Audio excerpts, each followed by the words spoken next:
incidences are happening like it's weeks. hard.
Fucking retarded. But if But she's but yeah, crying and at the same time you're sexting her, I don't know if that ever happened at the same time. What do you mean by same time? These are like weeks. These well, incidences are happening like it's weeks hard. apart. I don't know. I'm getting caught up a bit in this interview. Fucking retarded.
I just realized that my mic has been muted this whole fucking time. So I'm sorry about that. Um, we're just gonna quickly start over. Okay. 1 second. Okay. So now that my mic is working, Willymacshow just dropped a content cop on Destiny. Now, Willymackshow's involvement with Destiny in the past has been reportedly subpar. His last video on Destiny was very much criticized by people in the commentary community for basically being a sweep job, missing the point of any of the criticism actually levied at Destiny. Obviously, Destiny's come under fire recently, not just for sexting Anne of War while smearing her on stream as being crazy and potentially having a lot to do with her crashing out in the first place. Not only that, right? But he's also been more recently in trouble for leaking sexts, or not sexts, but leaking nudes and sex tapes of other people without their consent. Obviously, there's a bit of discourse around, did Destiny actually leak it? Was the friend of his account hacked, right? So did a hacker come in and spill all of Destiny's nudes Or you know, did Destiny send them to somebody who was untrustworthy, who then went tee-hee and spread them around later? We don't know, right? We really don't know, guys. This is a very difficult story to parse out who's telling the truth. But obviously, Willymacshow, he seemed to side with Destiny more than people thought was appropriate. But that's to be expected from Willy Mac. Willy Mac is not exactly somebody I would go to for, like, unique takes or unbiased takes on anything having to do with drama. He very much plays the safe side whenever he possibly can, as you can see here with the way he's been retweeting about or tweeting about the content cop between Ethan and iDubbbz. It's hilarious to me that Hassan hasn't watched the content nuke. Meanwhile, Ethan reacted to the content cop the minute it dropped. LMFAO. Like, Ethan doesn't give a fuck. Gets a content cop dropped on him and is immediately reacting to 50k live viewers. Man ain't scared. It's easy not to be scared, by the way. It's easy not to be scared of any of the criticism that might be thrown at you in a video if you don't plan on, you know, responding to any of the criticism in a meaningful way, which I do believe is what Ethan is doing, or not doing, rather. Here he is, you know, retweeting Kavos. Why is new content cop got so many ghostwriters? Makes it so much worse. Obviously, just because somebody puts Hassan Denims and all these other people in in his video, that doesn't make them ghostwriters. So I don't know what the fuck Kavos is talking about here. Sounds like a retarded point. Ethan is going to be on the most savage villain arc after this. Just total dick riding of Ethan's side. No consideration about, you know, being measured, being unbiased, or whatever. So, we'll see. I also saw this absolutely retarded take from Turkey Tom that was also retweeted by Willy Mac. Overall thoughts on the content cop after letting my thoughts stew for a day. Wasn't really a content cop at all. None of the biting criticism of old. Don't remember any jokes that really landed, if any at all. The only thing that was reminiscent was the opening. Yeah, no shit.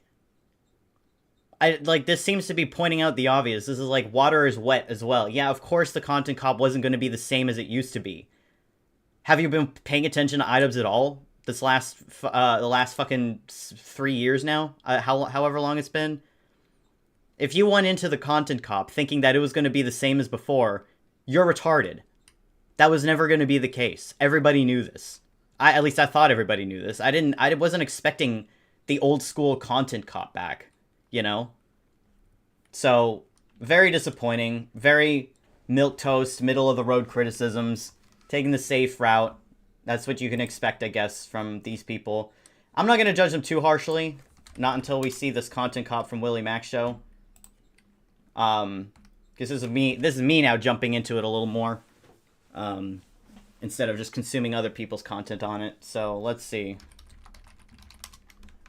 Let's see what Willy Mac has to say for himself. Check it out. Pizza Hut's rippable, dippable, cheesy bites pizza in Ranch Lover's Flight with 3 flavors is a game. Since my last Destiny video, a lot has changed. We have a court document from Pixie's legal team alleging that he was deleting evidence, specifically messages with multiple women, who have claimed that he shared sex videos with them without the participants' consent. So he wasn't just sharing videos with Rose, he was sending it to other women who then told Pixie. I had a conversation with Anna, who claims Destiny sent her videos of girls that she'd never seen before. So, I've been sent videos. I have no way of knowing if they were consensually, like, recorded or sent. In my last video, I made clear that if Destiny wanted to be taken seriously again, he'd have to own up to what he did. He's always preaching about accountability. But now when it's his time to finally own up, he doesn't. Instead, he tells me he's going to drop the manifesto to end all manifestos. I was not very confident as the evidence against him was already damning. No fucking way Destiny's doing another manifesto on this. Are you serious? Instead, he tells me he's going to drop the manifesto to end all manifestos.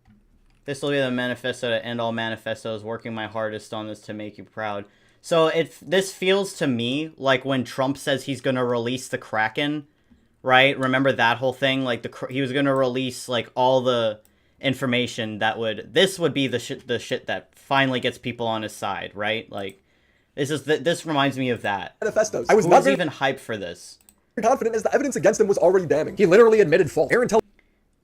What do you think would be the appropriate way of even approaching her about that? Straight raid.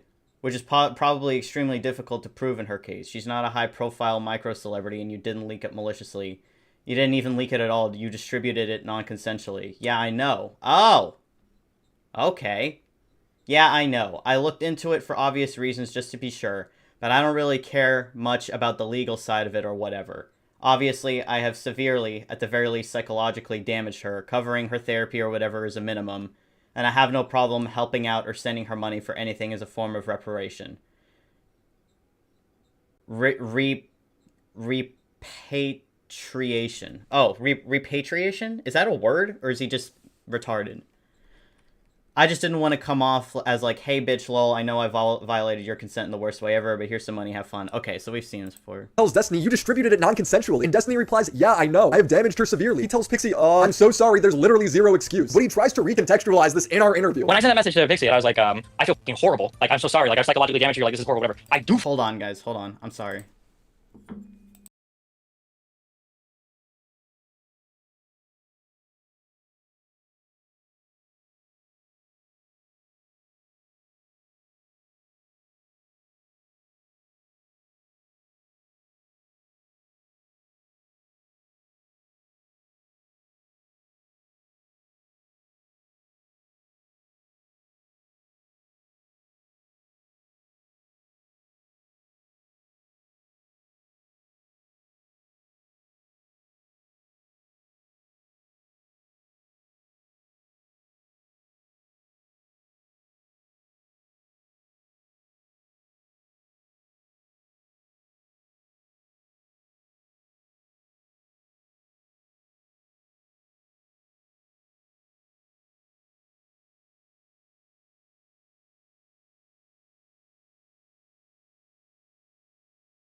Sorry. I got a phone call reminding me that I have to pay a medical bill. It's only like 50 bucks, so it's not a big deal, but like, that was annoying. Okay, anyway. Feel horrible. It has nothing to do with whether or not I consented to the video. I feel horrible. It's something that I was involved in, ended up leaking publicly. Like, even if she would have said, like, even if that wouldn't have been something to do with whether or not I was like, I'm so sorry, there's literally zero excuse. But he tries to... Let's see. Destiny replies, yeah, I know. I have damaged her severely. He tells Pixie, I'm so... There shouldn't be no, I'm so sorry, there's literally zero excuse. I had phone convos and stuff with this person. They were fairly close to me. It's worthless to say that at this point, but I'm super sorry. There's literally no excuse. I won't say or confirm anything about them. If there's anything particular, if there's any particular action or thing I can do, just let me know. So sorry, there's literally zero excuse. But he tries to recontextualize... So remember, this was a criticism like that people, like, that Lex Updog made of Super Mega, was that they wanted her to, like, kind of come up with an idea of what they could do about, like, her essay story or whatever. Just something interesting to note, I guess. Realize this in our interview. when I sent that message to Pixie, I was like, I feel fucking horrible. Like, I'm so sorry. Like, I psychologically damaged you. Like, this is horrible, whatever. I do feel horrible. It has nothing to do with whether or not I consented to the video. I feel horrible. It's something that I was involved in, ended up leaking publicly. Like, even if she would have said, like, even if that wouldn't have been sent to anybody, if somebody would have, like, hacked my Google Drive, I would have said the exact same thing. So was his manifesto good? Well, it seems to have persuaded much of his own community, with many of the top comments praising So him. However, when you get... that just sounds like backtracking to me. Like, even if... Okay, so even if you hadn't intentionally leaked it, you would still say the same thing as if it were an accident. Like, that seems shitty, but okay. I would have said the exact same thing. So was his manifesto good? Well, it seems to have persuaded much of his own community, with many of the top comments praising him. However, when you get down to the meat of the argument he's making, it doesn't change anything. I confront him about doxing, pedo allegations, as well as converse with people from his past. This is the Destiny manifesto. For those DMs about you saying, like, hey, I wish this person, has this person been doxed yet? Yeah, for Anna, that's bullshit. For just like Queenman, I'd kill him if I could. I'd choke the fucking house into it. Bro, I swear to God, if I quit streaming, I'm gonna fucking go on an assassination mission, okay? These people are gonna start disappearing one at a time, okay? That's why this video is sponsored by Aura. In a topic where people's personal information is being maliciously shared and posted online, it's an important reminder that people like you and me are just as vulnerable. Data brokers have websites where anyone can buy anyone else's personal information for just a few bucks. Just gonna So it's important that you take the time to protect yourself. I do using Aura. Aura identifies brokers on your behalf and automatically submits opt-out requests that would otherwise be impossible to keep up with on your own. Seriously, you wouldn't leave the back door to your house open at night, so why do it? I changed my mind. We're just gonna skip the ad. Why do it on happens? So stop the spam calls and protect yourself online by going to aura.com/Willymac to start your 14-day free trial. Thank you, Aura, for sponsoring this video. Real quick, I see 3 concurrent viewers. If you guys have not liked the stream yet, please do so. There's also a Stream Elements link pinned in the chat if you would like to send me some money. Just letting you know. Destiny's manifesto spends a lot of time clarifying that he is the biggest victim of these leaks. incredibly bizarre. Oh, so this was... Oh, so he already released a manifesto. Was this the manifesto, or was this the pre-roll, the prequel? How many people are fixated on insisting that I'm not a victim in this when I was the primary target of the entire revenge porn posting? While other Okay. on insisting. Esto spends a lot of time clarifying that he is the biggest victim of these leaks. It's incredibly bizarre how many people are fixated on insisting that I'm not a victim in this when I was the primary target of the entire revenge porn posting. While other people were undeniably harmed by these leaks, they were seen as collateral damage to the publisher of the material and the website providing hosting for it in the goal to attack me, whether it was through reputation, monetary harm, or just some other form of sadistic humiliation. Nobody is denying that you were all. So basically, he's saying they're not coming after you, they're coming after me, and you're just in the way. Like, that's essentially what he's saying. Also a victim. Nobody is denying that the hacker is a bad guy, but the only reason there is collateral damage is you. If you didn't non-consensually share these girls' images, there would be nothing for the hacker to leak. I feel like he knows this. He's just trying to mitigate accountability in front of his audience. In Destiny's video, he does provide some background information on the hacker, who goes by the name Solo. Solo messaged me sometime in the morning and said that he was unhappy with how the coverage of the leaks had been so far. He felt as though people weren't giving it enough attention, so he was going to leak more from my logs with Rose if I didn't allow him to come on my stream and speak with me. I don't exactly remember what the message to me was, as I just woken up, read it, and then responded briefly before going back to sleep. The next time I checked my messages with him, everything had been deleted. Luckily, I have the messages. The messages are Solo demanding Destiny talk to. Okay. So Solo, from what I understand, Discord user Solo began to leak huge swaths of personal information between me and another person across several Discord chat rooms. Sunday was sent these messages and decided to do a dramatic reading of them, blah, blah, blah. Solo messaged me sometime in the morning and said he was unhappy with how the coverage of the leaks had been so far. He felt as though people weren't giving it enough attention, so he's going to leak more from my logs with Rose if I didn't allow him. Okay. Alright, so Destiny's pitching this sorry, because I'm still, like, you know, I've only passively consumed this up until this point. So Destiny is saying that Solo was threatening to release more information because people weren't attacking Destiny enough. That's what he's getting at. The next time I checked my messages with him, everything had been deleted. Luckily, I have the messages. The messages are Solo demanding Destiny talk to him on. Hey Destiny, please read this fully and give me a response. Let's talk on stream, whoever's, yours, JStock's, Queeman's, about the leaks, and you can use this as your response to the leaks, or just have people grill me in there similar to what happened with Sunday and you yesterday. I don't mind. This whole thing has been so boring because of the Omega levels of sweeping by JStock, Queeman, JStock, Chud, Queeman, so I feel this is the only way to find any value in this at this point. This whole thing has been boring because of the sweeping from JStock, Chud, and Queeman. Wait, what? Why are they the ones being called out for sweeping? Alright, whatever. On stream, or else he's going to leak all the DMs and videos he shared with Rose. He also threatens to release Rose's real age, saying, "You were Oh, hold on. negligent in verifying her age even after you joked about her looking so young that you would need her ID to make sure she was really even 18. The only other time I heard this allegation of Rose being potentially underage is when I interviewed Kelly Jean. So he tweeted like a bit over a week ago that the Rose girl was an OnlyFans girl. She's not. What's up, Willymacshow? How's it going? She never had an OnlyFans. She was never on any platform that could have verified her identity. Why is she known as like a fansly OnlyFans e-girl? She sold nudes via Twitter. So it's not that we're trying to say Destiny's a pedophile. It's that we're saying Destiny is reckless. I'm gonna be real, she does end up doing that. It's very much what she would imply. She'd list all this evidence for why Destiny should have been suspicious that she was underage. Also, Now, and obviously remember, Destiny and his entire community hate Kelly Jean.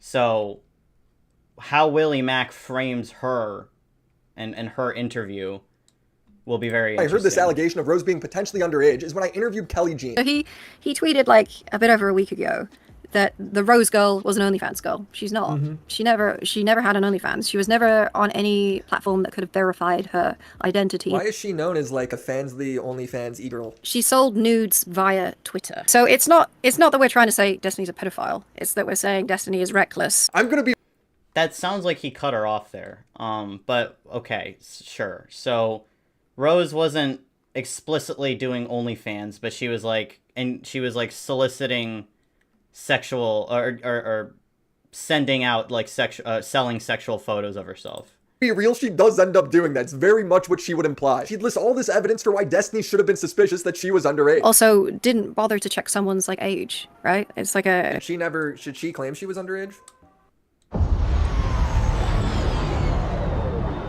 I came with you to be part of something. The underage part is so stupid it allows Destiny to get away with it. I think that like verifying somebody's age when you're if you're like messaging with them sexually is like a pretty valid criticism to make. But I guess it depends on what Kelly Jean says. If Kelly Jean does end up trying to take it in the pedo direction later, then yeah, I would say that's probably retarded. She said she was 19 to him. That is true. But she also said, or 18 or 19, I think she said in messages she was 18 and then turned 19 is most likely the case. She was also saying, oh, I can't, she was saying to Destiny, I can't come see you because my parents won't let me. So there was like a lot of like, within these messages, sort of tone indicators that this is a very young person. So when someone says OnlyFans, they're spreading a piece of misinformation in his benefit. Because if she did do OnlyFans, he could say, well, this website, which is known for verifying people's identity and age, says she's 19. Therefore, it's reasonable to think that she's 19. So this person, so is it known that this person lied about her age and was actually underage? And if so, why was she selling nudes on Twitter? In this case, I personally there is feel none of like that, that right? is too convoluted of an argument. And if she lied about her age, I'm probably not going to hold him accountable unless I see evidence that is very obvious that she's lying, or he asked for ID or some shit and she's going no. So he does do that. He okay. kind of he makes a message saying, Is that do you in the have, leak that- I'll have to find the exact quotation of what when he mentions identity. Kelly never proves this. She links me to the hacker telling Destiny she was underage, and Destiny replies saying she told Anyway, she was underage while sending you the vast majority of that stuff, and from what I've heard from her, you were pretty negligent about confirming her age, even asking for ID at one point on Twitter, then saying it was okay / a joke. That's pretty weird, considering she told me she was of age and was selling NSFW material to people, but okay. So where's the OnlyFans bit coming from? Do you know? told him she was of age selling not safe for work material. When we started talking, she told me she was of age. The solo guy on Kiwi Farms says as much. I don't think she's underage. I don't think she was ever underage. Well, I mean, except for when she was underage, but before I talked to her. When navigating Kiwi Farms, the hacker himself would clarify in a later post, to Rose's knowledge, Destiny did not know her real age. So he's still calling it the hacker? Or is this like an old, or are these clips from his old video? Now I should have watched the old video. Shit.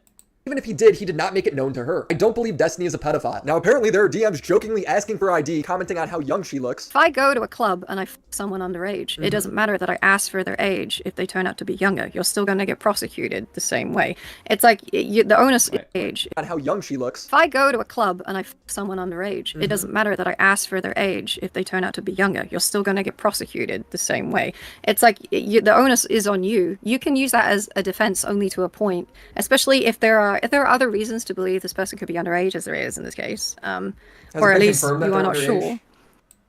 No, I don't think we can confirm their identity. So Rose's. So this whole point is stupid then if you can't confirm the identity or the age. Like, why is this even in the video? Boyfriend says she was 17 at the time, and wasn't this supposed to be the Destiny content cop? Like, I don't know if she says she was 18 or 19 at the time of sending things. I get what you're getting at. I need more before I'm comfortable going that far. Yeah. Kelly wasn't able to ever find me this message, so I asked Destiny about it. Did she ever engage with you or like show you like a site where maybe it did check for age verification at any point? I'm trying to think of how much. Like at some point. No, well, the answer is yes. So like she was like an active user of I think Tinder to find hookups and shit. And Tinder is an 18 or older app. And Destiny sent me messages he had with Rose and her talking about using Tinder. I haven't used Tinder in like 8 years, so I don't know. Google says it verifies age. There needs to be more tangible evidence. Right now, the worst case scenario is that she might have lied to him. And that's the end of the good news for Destiny. Like, yes, congrats, you're not a pedophile, but the few extra wins he racks up during his manifesto are just so insignificant. You know, yes, Pixie did ask for a comical amount of money. Her first demand letter to me was for a total apology, then at least $15 million in compensation. That. Yes, people weaponizing your nudes against you is wrong. Was now in an impossible position. A revenge point of me was still being blasted across the internet with family members, including my 13-year-old son, being spammed with explicit videos of me, sometimes even by popular social media personalities like Just a Minx. I guess it's because I'm a guy at school.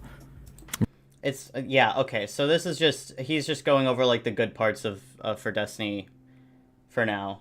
This is shit research. What do you mean Google says it? I guess, yeah. Like hold on. Are you talking about like the Tinder stuff? Like what? Hold on. Let me go back. Now Messages he had with Rose and her talking about using Tinder. I haven't used Tinder in like 8 years, so I don't know. Google says it. From Tinder's. Okay, so no, this is from Tinder's official website here. I don't know why he says Google. The minimum age requirement for Tinder is 18 years old. Depending on your location, you may be required to verify you're 18 to prove that you're 18 years or older and comply with our terms of use. Okay, so I see what you mean, Oligma. He says, like, Google says it. It sounds like he just Googled it, but if he says this is from Tinder's official website... Verifies age. There needs to be... I can go to Tinder's...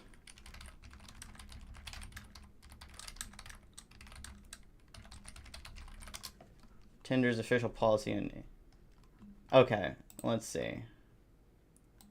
According to Tinder's help center. So it seems like some of the information does match up with what Willie had on screen. To be more tangible evidence. Right now, the worst case scenario is 8 years, so I don't know. Google says it.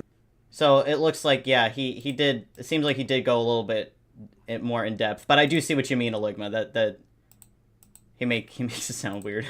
Verifies age. There needs to be more tangible evidence. Right now, the worst case scenario is that she might have lied to him. And that's the end of the good news for Destiny. Like, yes, congrats, you're not a pedophile, but the few extra wins he racks up during his manifesto are just so insignificant. You know, yes, Pixie did ask for a comical amount of money. Her first demand letter to me was for a total apology, then at least $15 million in compensation. I'm done spending an obscene amount of money on takeout every week. Done. I'm getting back on track with Factor. Fresh. That. Yes, people weaponizing your nudes against you is wrong. Was now in an impossible position. A revenge point of me was still being blasted across the internet with family members, including my 13-year-old son, being spammed with explicit videos of me, sometimes even by popular social media personalities like Just a Minx. I guess it's because I'm a guy at school. I'm trying to get better, but the image of Destiny sucking that is ruining it. Based. And then this was just her casually, you know, replying to tweets of mine. You know, it's good.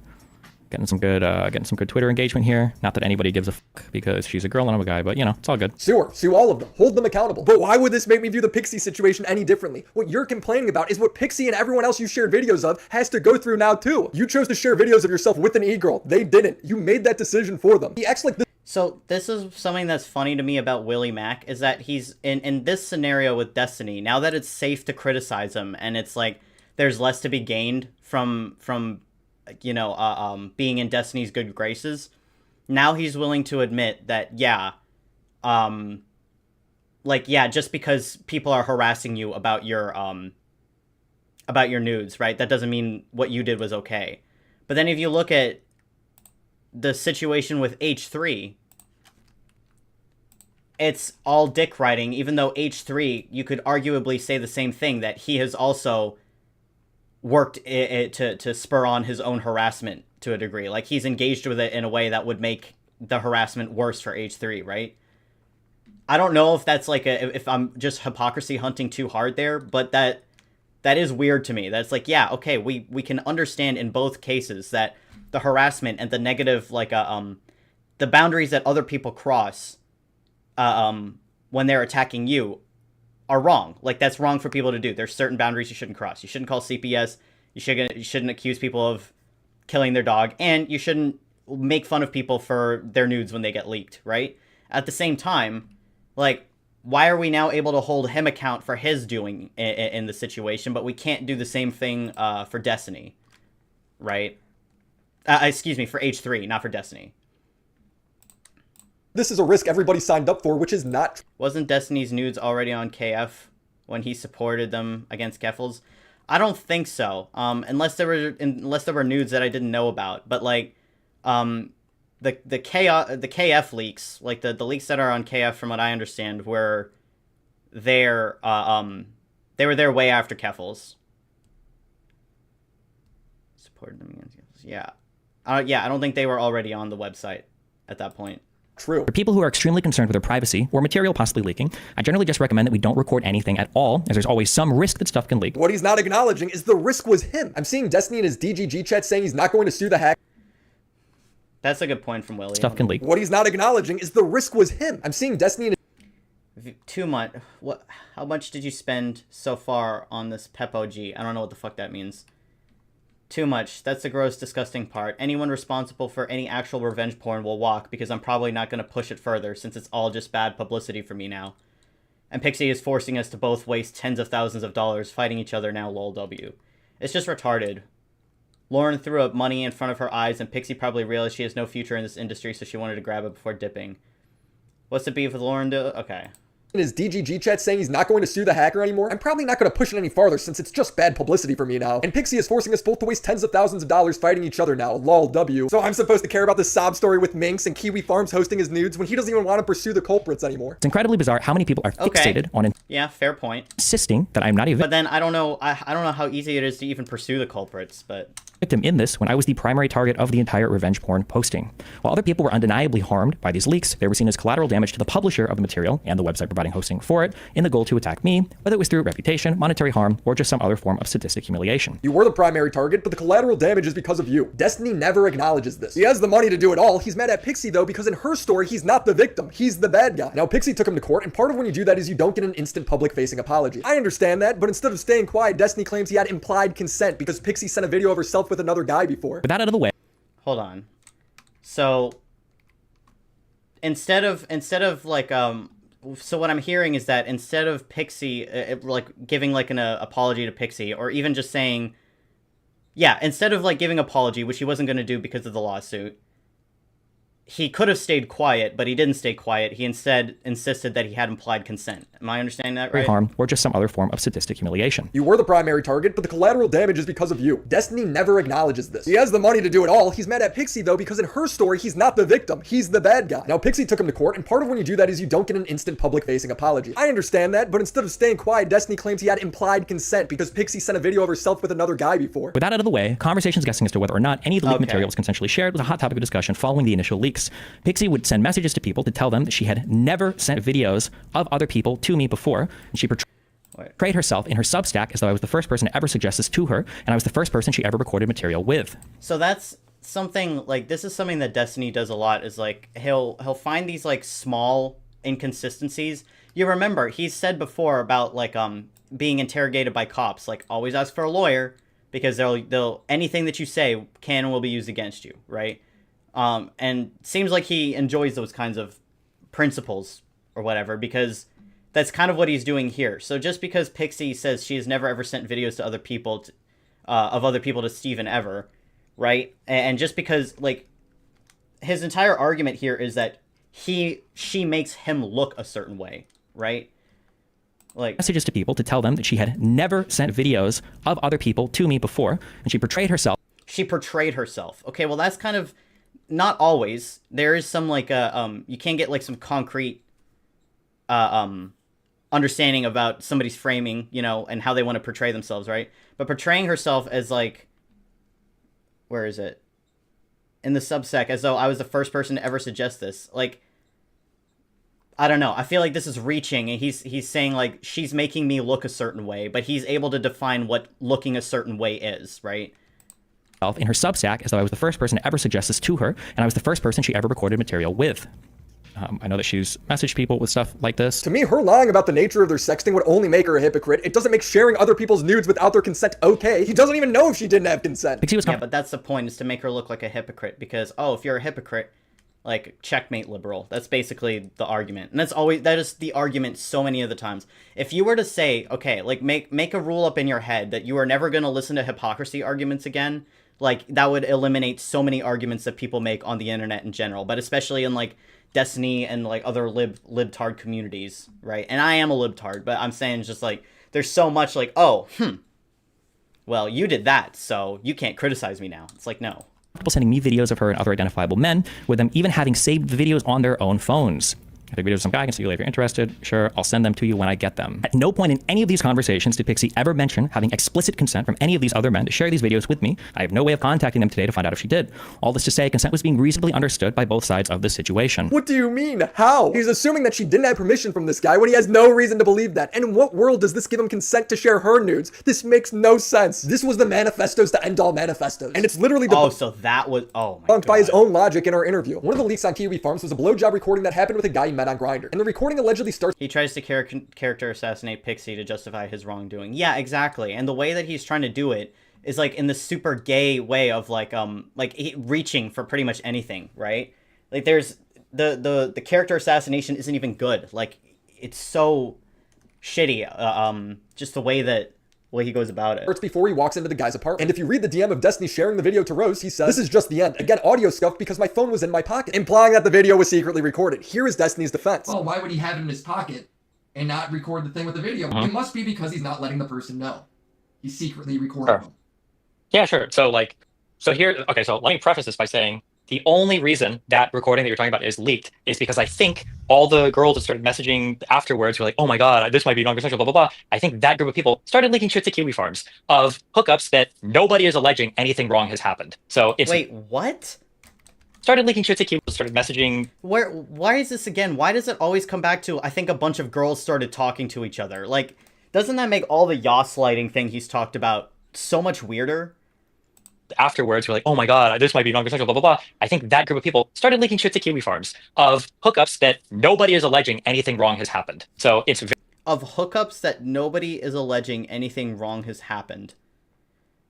No, I'm pretty sure that people are looking into your history a little bit more closely, and they're looking at things that you've said in the past and connecting dots. Like, very fucking annoying. And that what you're talking about, like literally audio, that entire thing is now just public for no reason. So that is revenge porn of me posted that everybody's just spreading because it's fucking epic and hilarious, okay? That makes sense to me. If the guy involved isn't claiming wrongdoing at this point, who cares? It's irrelevant. That being said, generally with guys on Grindr, there are guys that I've spoken with and some people are like, hey, are you happy or are you comfortable recording? no, but the point about the phone in the pocket is that it further establishes the behavior of Destiny not caring about consent, right? And people's privacy. Isn't that the point? Oh my God, this might be non-consensual, blah, blah, blah. I think that group of people started leaking shit to Kiwi Farms of hookups that nobody is alleging anything wrong has happened. So it's very fucking annoying. And that what you're talking about, like literally audio, that entire thing is now just public for no reason. So that is revenge porn of me posted that everybody's just spreading because it's fucking epic and hilarious, okay? So audio got leaked. Did audio get leaked?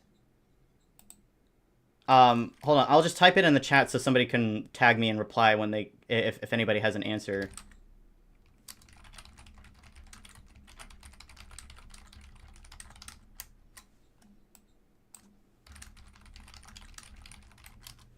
Just so people can That answer. makes sense to me. If the guy involved isn't claiming wrongdoing at this point, who cares? It's irrelevant. That being said, No, it's not irrelevant. Wait, that's what I don't understand. Like, it's okay. That makes sense to me. If the guy involved isn't claiming wrongdoing at this point, who cares? It's irrelevant. That being said, well, it's not about the guy claiming wrongdoing. It's about the fact that Destiny admitted to having a phone like in his pocket during a sexual encounter. Like, that's the point.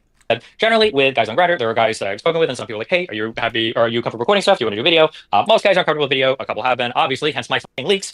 Some guys are like, okay, cool, you know, like audio is fine. I don't care as long as you can identify. That's why I don't even know how many of my things have been fucking leaked at this point, but like it's pretty obvious the guy can like see my phone or he said like, oh, whatever. I think for that particular one, I think this recording was like 5 years or 4 years ago, so I don't fucking remember. But for this particular guy, he had said, listen, if you want to record your audio, that's fine, but like don't pull your phone out. I don't want to see it. I'm like really paranoid about my face getting recorded. And I'm like, okay, I'll just probably start it before I come to the apartment or whatever. He's like, that's fine. Just like don't pull your phone out because that would like it's like he's just like paranoid about like me recording his face. I was like, okay, that was the hookup story for that dude. But it's really gay to talk about this because well, one is actually gay, but then two also nobody's alleging like any wrongdoing for any of these hookups. So it's like really weird that because other people are literally leaking and spreading revenge for me, and then they're having me like describe like this fucking hot work, so I know it's consensual. Like nobody's even making an allegation of this. Like I don't know if this is gonna turn into like every single like I don't know if people are gonna start leaking every single video I've ever recorded, and they're like, I need you to explain to me like what was the nature of it. It's like nobody's making an allegation about this. Why the fuck are they talking about all my hookups? It's cringe and gross and weird. But that's my well, and nobody can make an allegation if they don't know you recorded it either, right? That's like saying, well, nobody's come forward because, like, I robbed a bank and nobody saw it, right? Like, of course nobody's going to come forward if they didn't know that it was, like, non-consensual, you know? So, again, like, this point makes no sense. The whole point, from what I understand, of, like, discussing Destiny's past of, like, having his phone in his pocket during sexual encounters is that it further drives home the point that he doesn't care about people's consent or privacy. yeah, I mean, that's for that, yeah. If he's not complaining about it, then how do we know? Nobody else, yeah, nobody else. Yeah. Yes. But that same logic entirely debunks Destiny's implied consent defense for Pixie, because that guy's not out here complaining. In fact, Pixie claims she had consent from him, actual consent, to send those videos. She writes, this is false. This guy was my ex who consented to sharing. I was not recording random one-night stands. I'll be real, the DM she links don't really prove anything, but then a guy named Tom asks, the question is whether or not you had consent to share the videos. She clarifies, I had consent. Shit, I believe the courts will Foolery. exonerate me. So Destiny's entire defense of calling Pixie a hypocrite is debunked by his own logic. It comes off as incredibly exonerating. Wait, hold so on. Tom is sharing. Had consent for debunks Destiny's implied consent defense for Pixie, because that guy's okay. So what Destiny said about the nobody's coming forward alleging that I had my phone in my pocket, from what I understand. Let me actually slow this down because I have to pay closer attention. So Destiny's saying like nobody's alleging anything about the phone in my pocket incident that people are bringing up. And so Willie Mack is saying, but that debunks his implied consent thing with Pixie. Now, before I move forward, I want to make sure I understand. It debunks the implied consent with Pixie argument because I'm a little confused. Not out here complaining. In fact, Pixie claims she had consent from him, actually. Oh, I see what I mean. I see what he means. So because Pixie shared shit around of a guy, right? That means that, like, Destiny assumed he had implied consent to share Pixie's stuff around. Okay. Consent to send those videos. He writes, "This is false. This guy was my ex who consented to sharing. I was not recording random one-night stands." I'll be real, the DMs she links don't really prove anything, but then a guy named Tom asks, the question— You can't prove that you didn't send things, though, right? So Tomfoolery says, I think the question is whether you had consent to share those videos, not whether it was a one-night stand or not. I'd be interested to hear that part responded to, because you did say that you never shared videos with Destiny in the past. This is changing the story. At least addressing these parts would be minimal. Is whether or not you had consent to share the videos. She clarifies, "I had consent. I believe the courts will exonerate me." So Destiny's entire defense of calling Pixie a hypocrite is debunked by his own logic. It comes off as incredibly desperate. She says, "Destiny, you are now using—" Right, because the guy that she sent things to, or the guy that she sent videos to, or sent videos of, the guy she sent videos of, wasn't alleging anything either. Yeah, people just love it when you share around videos proving they're lying. intimate details of my life against me. I need you to stop. You've already shared some of my most intimate moments for the world to see. Why are you forcing me to share more? Another defense Destiny alludes to in his response is that he was part of the scandalous videos, therefore that makes it okay to share. In a way, Pixie is kind of like the perfect victim. It seems like she shared nudes with you. You shared them with a third party. That party got hacked. With Spectrum's easy self-install kit, turn on the... Damn, he's loading up the ads on this one. The third party. That party got hacked. It all leaks. Wait, I want to clarify a couple things. Hold on, just real quick. I never sent nudes that somebody sent me to somebody else. I've never done that before. It's really weird.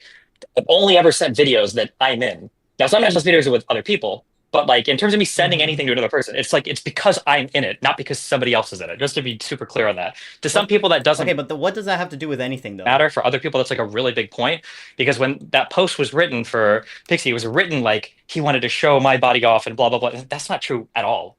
She's not even naked in that video. That doesn't make any difference to me. He violated the person's trust in sharing the intimate video in the first place. Him being part of it or not changes nothing. It seems like the only reason he would bring this up is if he felt like there was some sort of legal distinction. I talk about anything that's related, like specifically to any of the question, causes of action. And then you say if it can be allowed in the video or not. Because if not, I'm not trying to fuck anybody. Okay? Oh. Okay. You very much clarified you're part of these videos too. Guess what I'm wondering is, does that make a legal distinction? Is that why you clarified that? There's two parts that are really important that I'm comfortable talking about. Not a bad question, by the way. Not a terrible question. So what's the point of bringing it up? Bringing up that it was about you being in the videos, not them. Part of a legal distinction here, and this is annoying because it applies legally and it applies morally, I think, and I guess it applies to the PR angle too. Like, I have never ever. What can I include, Daddy? Yeah, seriously, like in my life, like try to like shit on somebody. But also, I'm not trying to fuck anybody over here. Okay, well, if Destiny, if you make the wrong video about Destiny, he will try to fuck you over, Willie. So there's that too. Like sharing like a revenge porn thing of them. You're talking about like the maliciousness of it, right?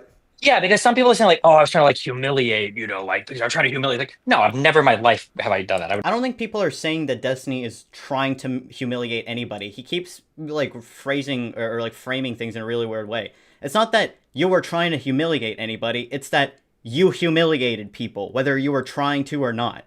This is literally like Sarah Boone going, it's not intentional, not intentional, not intentional. Like, the intent doesn't matter.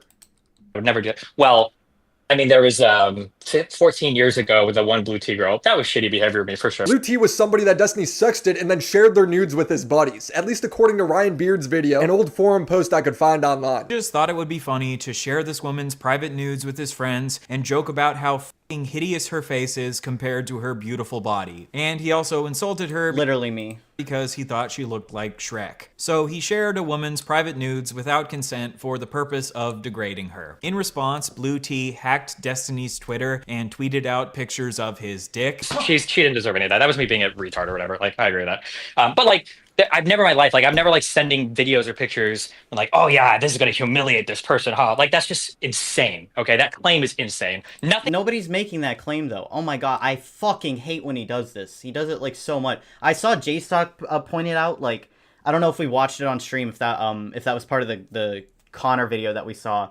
last week, or I can't like quite remember, but I remember JStock pointing out that he will just create like the most insane person that's making a claim about something, and then he'll argue against that as if anybody's actually saying that. So for example here, people are trying to say that, oh, you're humiliating Pixie on purpose, well, like, or whatever. Nobody's saying that. Everybody's saying you humiliated Pixie. It doesn't matter whether it was on purpose or not. That's a stupid fucking claim to make. Also, I see we have 6 concurrent viewers. I'm just gonna say, if any of you have not liked the stream yet, go ahead and do that if you don't mind. As well as like check out the Stream Elements link if you want to send me some cash or whatever. But yeah, anyway, let's keep going. Nothing that's leaked from my logs implies that. I've never had a conversation leaked that implies that I would ever do that to somebody. Like, that's just wild. Yeah. Just to be clear, these. And really, I think should push back on that and ask Destiny for like some evidence. Like, okay, who are some people saying this? That's a straw man, actually. It's like, find some actual evidence of people making these claims. Like, push back on that, you know? I have not seen the videos, just to be clear. There is videos of Pixies that were leaked. She was not aware that you shared these with Rose. I can't speak to that. I will clarify one thing. Fair enough. It's video. What? So you can't speak to that? This is the first time I'm seeing these conversations. Pixies that were leaked. She was not aware that you shared these with Rose. I can't speak to that. I will clarify one thing. Fair enough. It's video. It's one singular video. The Blue Tea drama happened in So you got nothing out of that.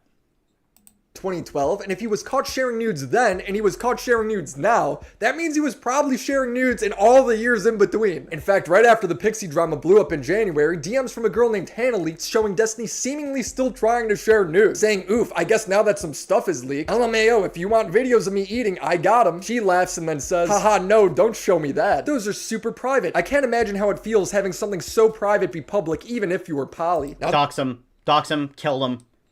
How dare you? This is crazy because behind the scenes, Pixie is saying he ruined her life and is posting her suicide note to him less than a month earlier. And if he was still doing this, that is psychotic behavior. Now, Destiny would claim that this was all just edgy jokes that took place when they were flirting. He deleted his DMs, so it's hard to understand the full context. This is like half on the record, off the record. I don't give a fuck. Figure out what you want to put on, okay? Well, hold on. A lot of dark humor, okay? I've made jokes. Why was there a cut there? Why was there a cut here? Off the record. I don't give a fuck. Figure out what you want to put on, okay? Well, hold on. A lot of dark humor, okay? I've made jokes about a lot of things that people come back and try to make me sound like a sociopath. Like me and my... Yeah, can't answer to the main point that I'm banged to rights on. Yeah, exactly. Like, why didn't he just bring up the same implied consent thing he did earlier? Like, why didn't he just make that same argument again? Like, yeah, it should be a clear-cut yes or no. Yes, I either got implied consent or no, I didn't. Like, the fact that he will make an excuse, but then when you're asked point blank, you can't answer. That's insane.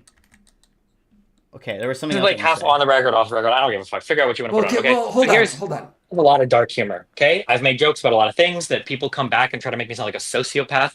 Like me and my kid's mom used to be physically abusive towards each other. And some people will link clips of me talking about it 10 years ago. He said he used to choke out his ex. Even if he went down to hold her to stop throwing shit instead of hitting her, I'm almost 100% sure everyone would be saying the same shit. He had to leave her. He is going, yeah, of course. Dude, I wish I would have filmed my shit with Rachel. I wouldn't have any fucking fans today because you guys would probably think I'm a fucking abuser too. Guaranteed. Because you better fucking believe I had to fucking choke her out a few fucking times. That shit got crazy. Hell yeah, it did. And I guarantee you that everybody here would probably think I'm a fucking crazy physical abuser too, sure. And I'm like, I'm joking when I say this shit. Or people... How do you just, like, can you... How is this a joke? Like, that doesn't sound like a joke. I'm gonna be completely honest. Maybe I'm autistic. That didn't sound like a joke. That sounded like he was laughing because it was something true that he was, like expressing a feeling about. Also, can I just say, Brianna Wu made the exact same excuses about, like, oh, so I make, like, dark, edgy jokes when I'm, like, misgendering non-binary people. Or like, me, for example, in, like, chats or whatever, or sending like, gangster shit to me in DMs. Not that I, like, obviously, I'm over it, but it's funny because there's, like, a pattern of these kinds of, like, freaks saying insane shit and then just waving it away as a joke. Like, I truly believe, when people say things publicly, I get to take them seriously. If it's really a joke, right, then other people in the audience can also help point that out. It doesn't always have to come from the source exactly of, like, well, you know, I'm just joking completely. Also, if he's admitting to being physically abusive in the past, then this adds to the weirdness of, like, his statement. Anyway, people say, like, oh, Destiny's happy that his best friend committed suicide when he was 20 because he jokes about it. It's like, I do joke about it. I joke about a lot of crazy shit. I joke about Reckful killing himself. There's also everybody here would probably think I'm a fucking crazy fucking abuser too. He said he used to choke out his ex. Even if he went down to hold her to stop throwing shit instead of hitting her, I'm almost 100% sure everyone would be saying the same shit. He had to leave her. He is going, yeah, of course. Dude, I wish I would have filmed my shit with Rachel. I wouldn't have any fucking fans today because you guys would probably think I'm a fucking abuser too. Guaranteed. Because you better fucking believe I had to fucking choke her out a few fucking times. That shit got crazy. Hell yeah, it did. And I guarantee you that everybody here would probably think I'm a fucking crazy physical abuser too, sure. And I'm like, I'm joking when I say this shit. Or people say, like, oh, Destiny's happy that his best friend committed suicide when he was 20 because he jokes about it. It's like, I do joke about it. I joke about a lot of crazy shit. I joke about Reckful killing himself. There's also a sad event. So me and Hannah had been chatting maybe for on and off for like a year, had never been sexual ever, not even remotely sexual and anything ever. And then as of like, you have the dates on the messages. Was it like 2 months ago or 3 months ago? It was, yeah. I think she makes it. Is this that time he was defending the dude who beat his wife on stream? Could be. This is before my time watching Destiny, so I have no idea what that joke is referring to. But could be. Yeah, could be. Also, like, I also want to say, Destiny complains about people pulling out shit to make him look like a sociopath. Destiny has said himself, maybe I'm just a sociopath. Oh, I think I could be a sociopath. I think I have, like, oh, here's, like, a sociopathic thing you can do, or here's what I used to do when I was super evil and manipulative. He said these things on stream, okay? Are those jokes too now? Is everything just a joke when it becomes, like, inconvenient for you? Because I get it. I get that there's certain people, like Destiny, in my opinion, like Destiny, who do just enjoy looking like the Machiavellian, like, super smart guy, right?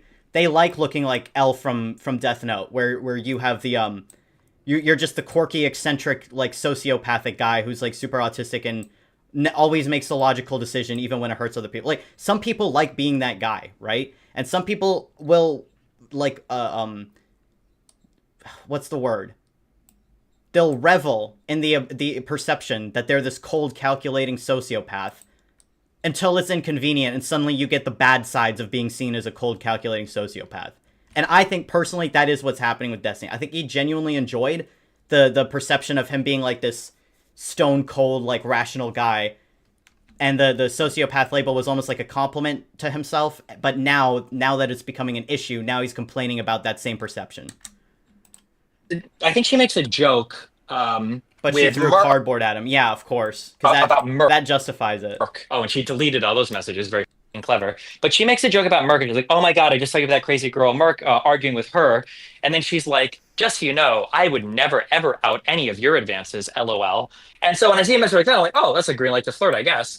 And then I think our next conversation starts getting more flirty. And then she makes a reference to something about, like, videos or, like, oh, like, or something. So is this Merc off the perk? Sexual or whatever. And I think I make the joke, and I'm like, hey, listen, if you're looking for videos of me, they're still up on Kiwi Farms, LOL, which is true.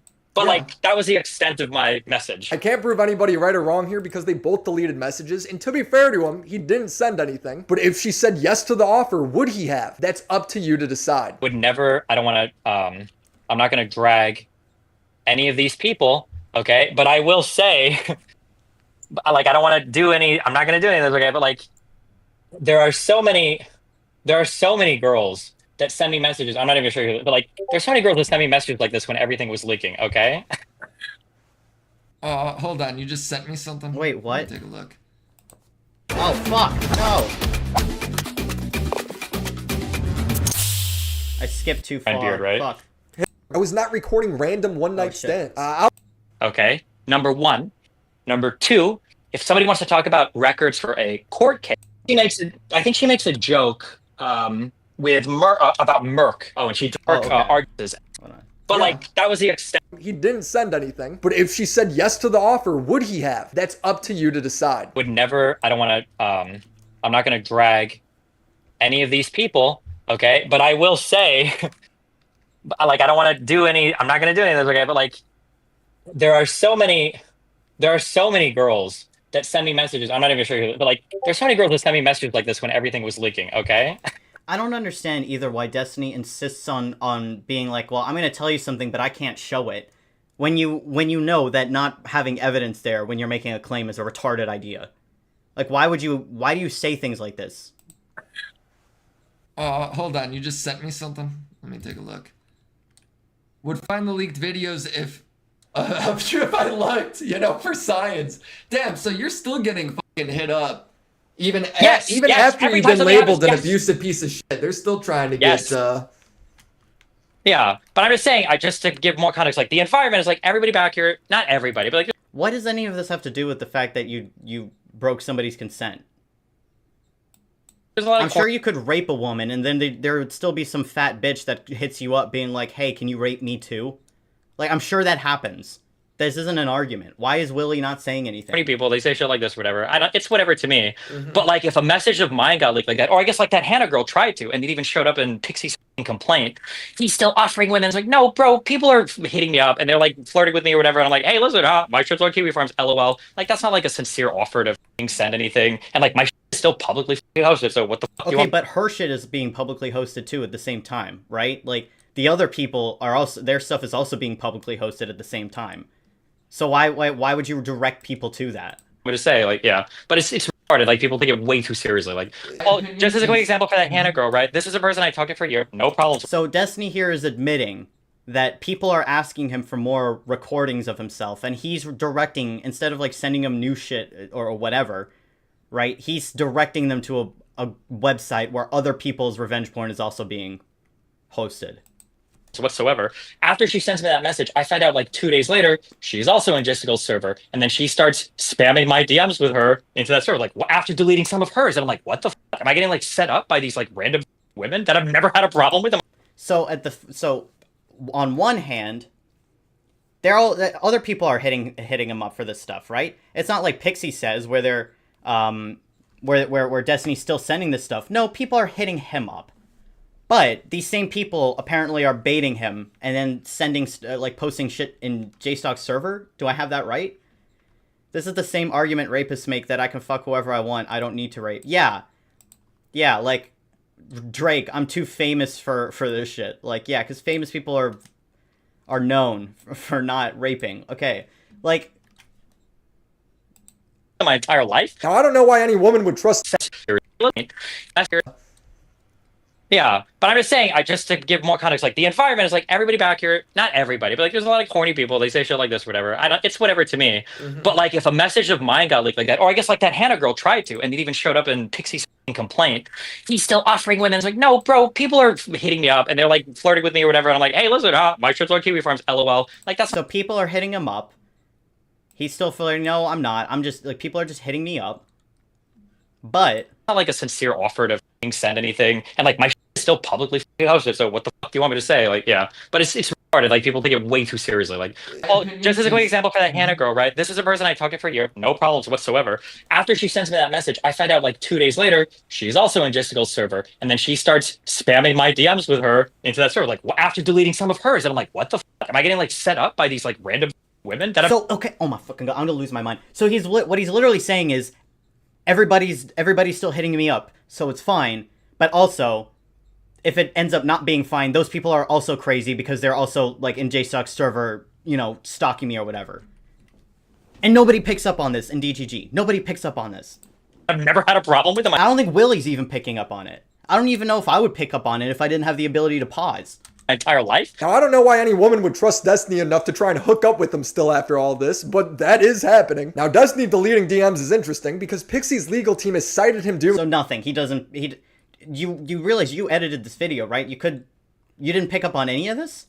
This is a way to try and cover up evidence. On January 21st, 2025, aware of the impending lawsuit and potential criminal investigation, Bonnell starts destroying evidence, including deleting messages between him and the plaintiff. Is this something you have done to try and hide or cover up anything? What do you think Destiny's gonna say? Yeah, Willie, you know what? You're just such a brilliant investigative journalist. I did actually I did delete these messages to cover up, evidence. Absolutely. Thank you, Willie, for giving me this opportunity to just hand you the information you want. You're just so you put so zero effort into any of your research. And you know why? Because you don't need to. Crazy how he tries to play the victim and crazy how he tries to play victim and while he's advertising his sex tape. Yeah, exactly. What can I say publicly about this? This is what I'll say, okay? I have a right to delete any message that I want ever, okay? Number one. Number two, if somebody wants to talk about records for a court case, so for instance, typically when you file a civil suit against somebody, you'll send them like a request for preservation of evidence. That doesn't mean I can't delete my message on Discord. It just means that I need to make a backup or an archive of anything that I have deleted on Discord that's not available to people to make sure I have my own records there so that I can send that. If One sec. I want to hear the question again, and then I want to hear his answer again. 25. Aware of the impending lawsuit and potential criminal investigation, Bonnell starts destroying evidence, including deleting messages between him and the plaintiff. Is this something you have done to try and hide or cover up anything? What can I say publicly about this? This is what I'll say, okay? I have a right to delete any message that I want ever, okay? Number one. So did you do it? I have the right to do it. That's not answering the question. Number two, if somebody wants to talk about records for a court case, so for instance, typically when you file a civil suit against somebody, you'll send them like a request for preservation of evidence. That doesn't mean I can't delete my message on Discord. It just means that I need to make a backup or an archive of anything that I have deleted on Discord that's not available to other people to make sure. So do you think I have my own records there so that I can send that if a request is made in discovery? I have complied 100% with any preservation of evidence request that's been made to me. 100%. So do you think Willie Mac is going to say, okay, Destiny, you say you just have to have an archive of all those messages for impending legal battles. Did you create an archive around the same time you were deleting messages? Do you think he's going to say that? Or ask that? Let's Leave it on Discord that's not available to other people to make sure that's what I would ask, but my own records there so that I can send that if a request is made in discovery. I have complied 100% with any preservation of evidence request that's been made to me. 100%. So did Sunday's video provoke you into deleting more messages? It was either that or before. Yeah, when people started to like paste like shit for me around, I started. No, actually, it was, I think, in December. I think I started running a redact across my whole fucking account. It took like a month or whatever to finish, but I basically every message I sent before January 1st, I wiped from every fucking message because I was like, when did he do that? When people started to like paste like shit for me around. More messages. So did Sunday spur him on into like deleting more stuff? It was either that or before. Yeah, when people started to like paste like shit for me around, I started. No, actually, it was, I think, in December. I think I started running a redact across my whole fucking account. It took like. Oh, so Bonnell starts destroying evidence January 21st, and Destiny's claiming December. Like a month or whatever to finish, but I basically every message I sent before January 1st, I wiped from every fucking message because I was like, I don't know. Wait. Did you guys catch that? Started running a shit for me around. I started. No, actually, it was, I think, in December. It was in December. I started running a redact across my whole fucking account. It took like a month or whatever to finish, but I basically every message I sent before January 1st, I wiped from every fucking message. Before January 1st. Or sorry, never mind. I messed up there. He said before. I thought he said after for a second. I was gonna say you can't delete things. You can't. I'm so confused. If he's deleting things in December, everything before January 1st. That's just okay. I'm just gonna say this. That sounds like a weird way of phrasing things. I thought I had something there, but I don't think I do. Message because I was like, I don't know. Because my main concern, it wasn't actually even related to like Pixie or anything else, but my main concern was one thing that I didn't think about, that I have to think about. When people interpreted this, his phone was running low on storage. Yeah, exactly. I guess if you want, this could be on the record. I don't care. No, like this could be on the record. Everything you said so far regarding this, I'm assuming is on the record. Right. Okay. When I sent that message to Pixie, and I was like, I feel horrible. Like, I'm so sorry. Like, I've psychologically damaged you. Like, this is horrible, whatever. I do feel horrible. It has nothing to do with whether or not I consented to send the video. I just feel horrible that something that I was involved in ended up leaking publicly. So he's saying he preserved the deleted DMs for the court case only, but he's also recontextualizing DMs of him admitting fault. If you remember, Destiny replied to Nick, I didn't admit to anything. Nick would reply with DMs of Destiny saying, yeah, I know, I have damaged her severely, seemingly acknowledging that he's the one responsible. He's now saying that this is not the case. Like, even if she would have said, like, even if that wouldn't have been sent to anybody, if somebody would have, like, hacked my Google Drive, I would have said the exact same thing. Holy, I feel so horrible. I'm so sorry. This is, like, terrible. Like, I'm sorry. You didn't deserve this at all. Like, this is really bad. I'm so sorry. Like, it has nothing to do with whether or not I consented consensually. It just has to do with the fact that because of, like, whatever, my actions or whatever, like, at some point, like, shit got leaked. That being said, oh, go ahead. Oh, well, I was going to say, that being said, one thing that I just, and maybe it was just me being stupid, but one thing I never considered before was, regardless of if I'm vetting people appropriately or not for setting material, I never considered what if somebody else gets on somebody else's account. So after stuff started leaking, like in November or like I think in early December, I started to run a redact on everything, because now I'm thinking, well, fuck, what if like a boyfriend, a sister, a father, what if somebody dies and like a friend gets a hold of their account and they log in and they see a bunch of explicit material? I'm just gonna fucking wipe all my convos and everything, because I don't want to risk like other people's shit leaking or my shit leaking as a result of that. Did you delete anything in an attempt to hide stuff for the court case? No, I have. Then ask, did you have implicit consent? I don't know what you're referring to there, Oligma, but clarify. I'll probably catch on. Dies and like a friend gets a hold of their account and they log in and they see a bunch of explicit material. I'm just gonna fucking wipe all my convos and everything, because I don't want to risk like other people's shit leaking or my shit leaking as a result of that. Did you delete anything in an attempt to hide stuff for the court case? No, I have digital copies of everything. Like Redact literally has an auto archive thing, and Discord allows you to archive all of your conversations before doing anything. So I've complied with every court request that I've gotten. Yeah, the fuck. I feel like I've asked this before. But when was the court request? Was that in December? Because if it was in December, if he like he's claiming things started getting deleted in December, then were things going to court at that point already? Because if not, that wouldn't make any sense. Right? But if you can't be on the record, fair enough, too. Sure.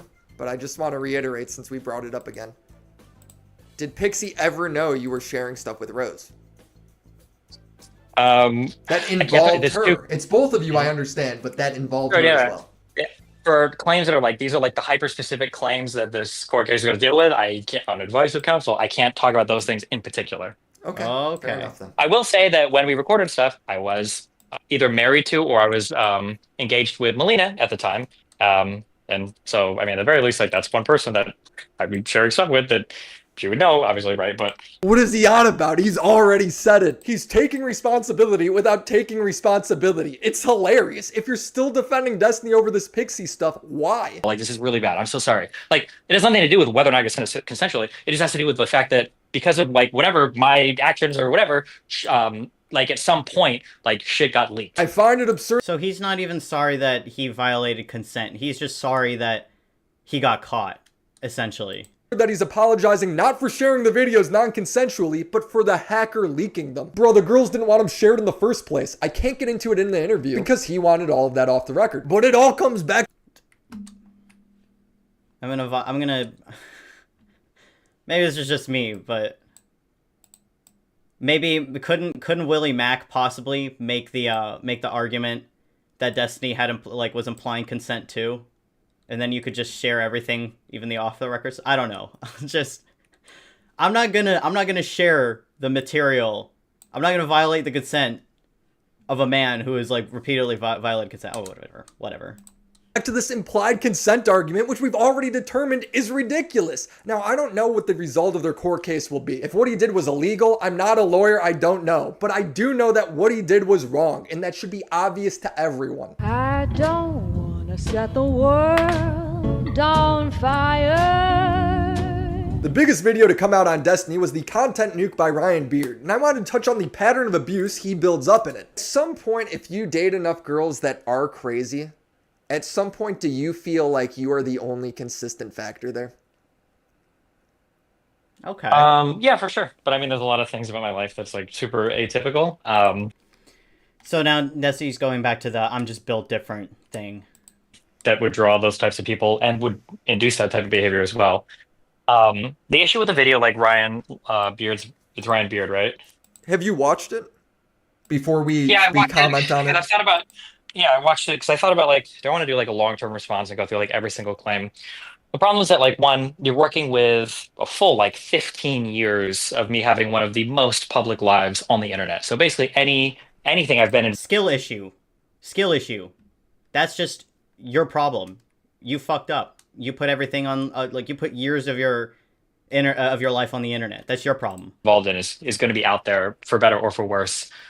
Sometimes in the worst light. It wasn't a hack for the record. No, I agree. Like it's just that Destiny's now recontextualizing his apology to Pixie by saying that he's not even apologizing for violating her consent. He's apologizing for getting caught basically and it getting out. So for it getting leaked because of a supposed hacker, not because he fucked up. Possible. That being I'm said, guessing this is to save his chances in court. Working with a full like 15 years of me having one of the most public lives on the internet. So basically, the problem, of course, with the apology that he sent, that he put out, and this is why he should have never brought in the implied thing, because if we're implying things, you can also say, well, I don't know if a court can say this, but I can say this. It sounds like the apology was at least implied that you like acknowledged or admitted to wrongdoing. Like there's an implication in his apology of wrongdoing too. So if we're bringing in implications, like Destiny's made plenty that would incriminate him. Anything I've been involved in is going to be out there for better or for worse. Sometimes in the worst light possible. That being said, like, I mean, there are things that I've done that are just like legitimately bad. Like I shouldn't have done them. Like the Mia Rose stuff, that was bad. Like I admit that. The Mia Rose drama was in 2011. Destiny got drunk on stream and sexually assaulted Mia. If I was a real friend, I would make you. Okay, stop. Go. Oh my god. Listen, I'm gonna apologize. Yeah, to you. say There's sorry. So much Get to come this. Like there was a time when I got like, it was probably one of the people say I'm like making justifications, but I'm not. Like it was bad. But I got like super wasted for like the first time in my life on a stream. I think when I was like 22. And I was like grabbing Mia Rose's boobs when we were streaming or whatever. We were doing a vacation thing in like Utah. And it was bad. But I mean, like I've talked to her since. Like I've apologized. I mean, there's nothing else I can do. It's always like strange to me when people like Ryan will make videos. One sec. We need to switch gears just real quick. That's it.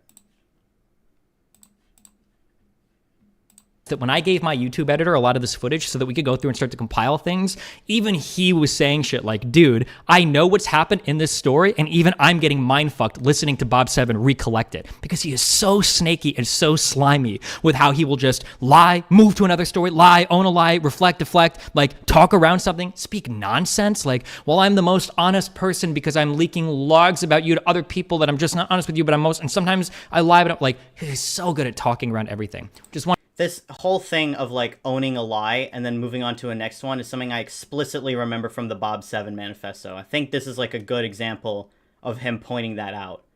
Just like actually he's just doing that right now, you know? Yeah, I shouldn't have done that. Like it's easy to own something that you like, own a mistake that you've made, like when you're trying to get away from a worse mistake, you know? Videos and say like he needs to take accountability, and it's like this happened 13 years ago. Like I've apologized. I don't know what else you want me to say. It's not like I don't think it's good behavior. Like obviously it was bad. Like I don't know what I'm supposed to do about that. And Mia as recently as 2022 has corroborated this, saying, at the end of the day he assaulted me, he apologized, and we left it alone. And the point of Ryan doing this was to show that Destiny has always treated women poorly. His best example that he brought up was Anna of War. Anna was somebody who hooked up with Destiny, and then they'd get into a fight, she'd cry on stream. Steven, you lied. You lied and like you misrepresented so many things, Steven, and you know you did this. I mean, you've apologized to me in private, but you won't do it publicly. And So hold on. Stop trying to act like it's so much different. You're very irresponsible. It is, Steven. Don't pull this. Destiny would label her as a stalker, like he can't get away from her. Well, I don't know what I'm supposed to do. If anybody else here has advice, hold on. Hold on, Steven. I mean, obviously. What? Frogan in this? What the fuck? Frogan feature?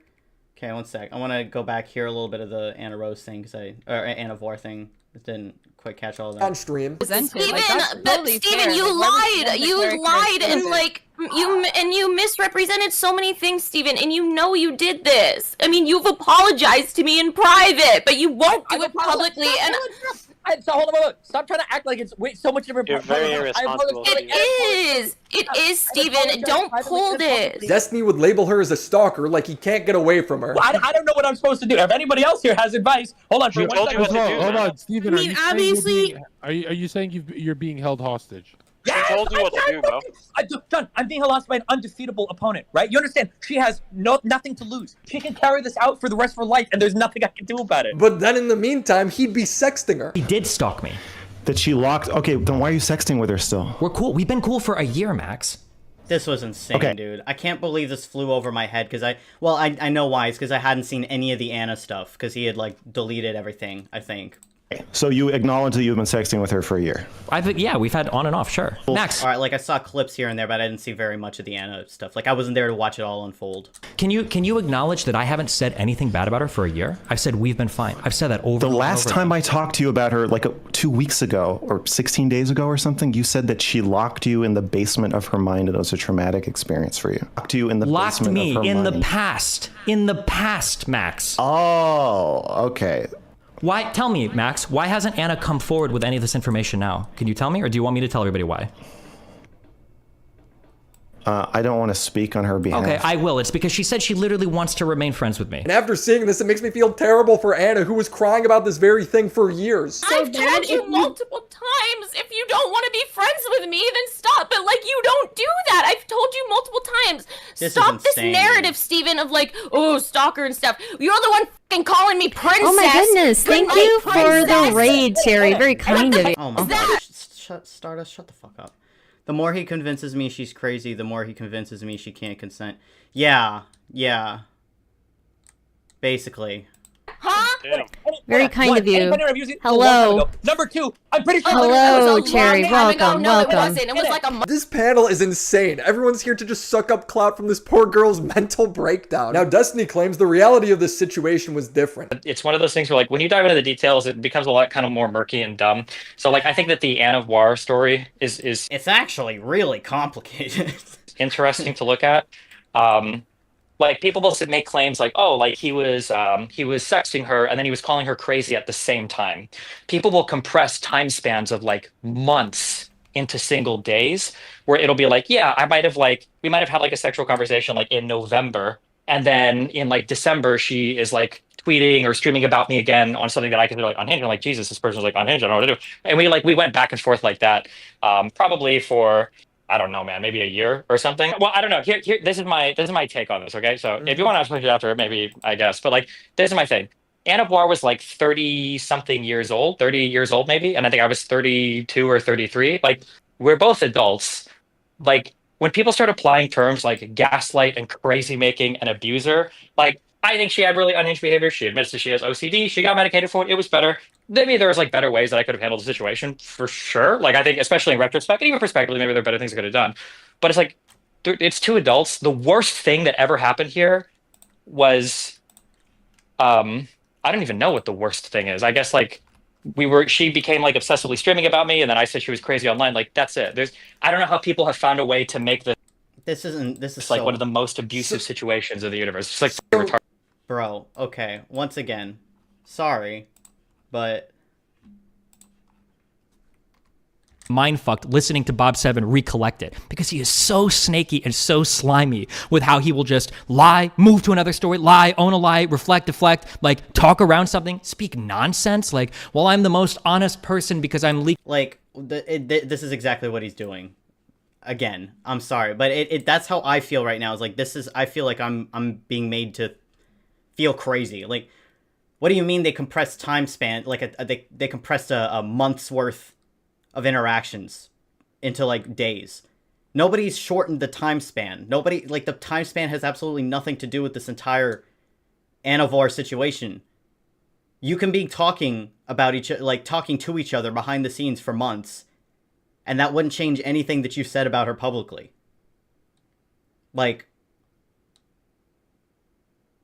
you're basically, Destiny's fundamental argument here is basically that he needs to, he would need to go through every single day of their interactions together. He would have to go through every single detail in order for you to understand his side. He would basically need to expose everything about Anna's life that he has ever known, or about everything about their relationship that has ever, like, happened, in order for you to get to his, like, to understand his side.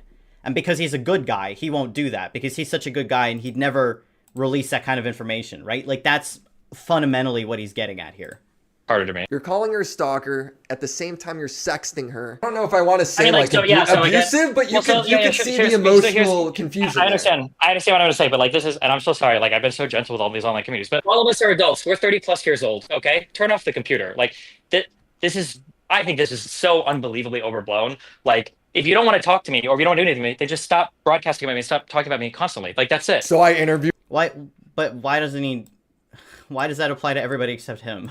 Anna, and she claims that he was sexting her and sending her mixed messages recently after she crashes out on stream. Yeah, our fighting has honestly been like so on and off. Like, it's been so... Why do you guys keep fucking sexting in between fighting each other? What is with that whole thing? You know, it's really weird. I know, it was very toxic.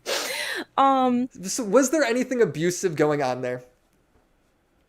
So I used to say that I considered his behavior against me to be abusive. Now I'm not really so sure I would call it abusive. I felt like it was. I definitely felt like it was. I would say it was probably abusive. But abusive is a spectrum, right? You can have like bad abuse, and then like all abuse is bad, obviously, but you can have like more severe abuse than others. Like, I wouldn't necessarily say it's probably like the most severe abuse ever, but it was enough to, you know, fuck some people's heads up, you know? At the time, it felt very abusive to me.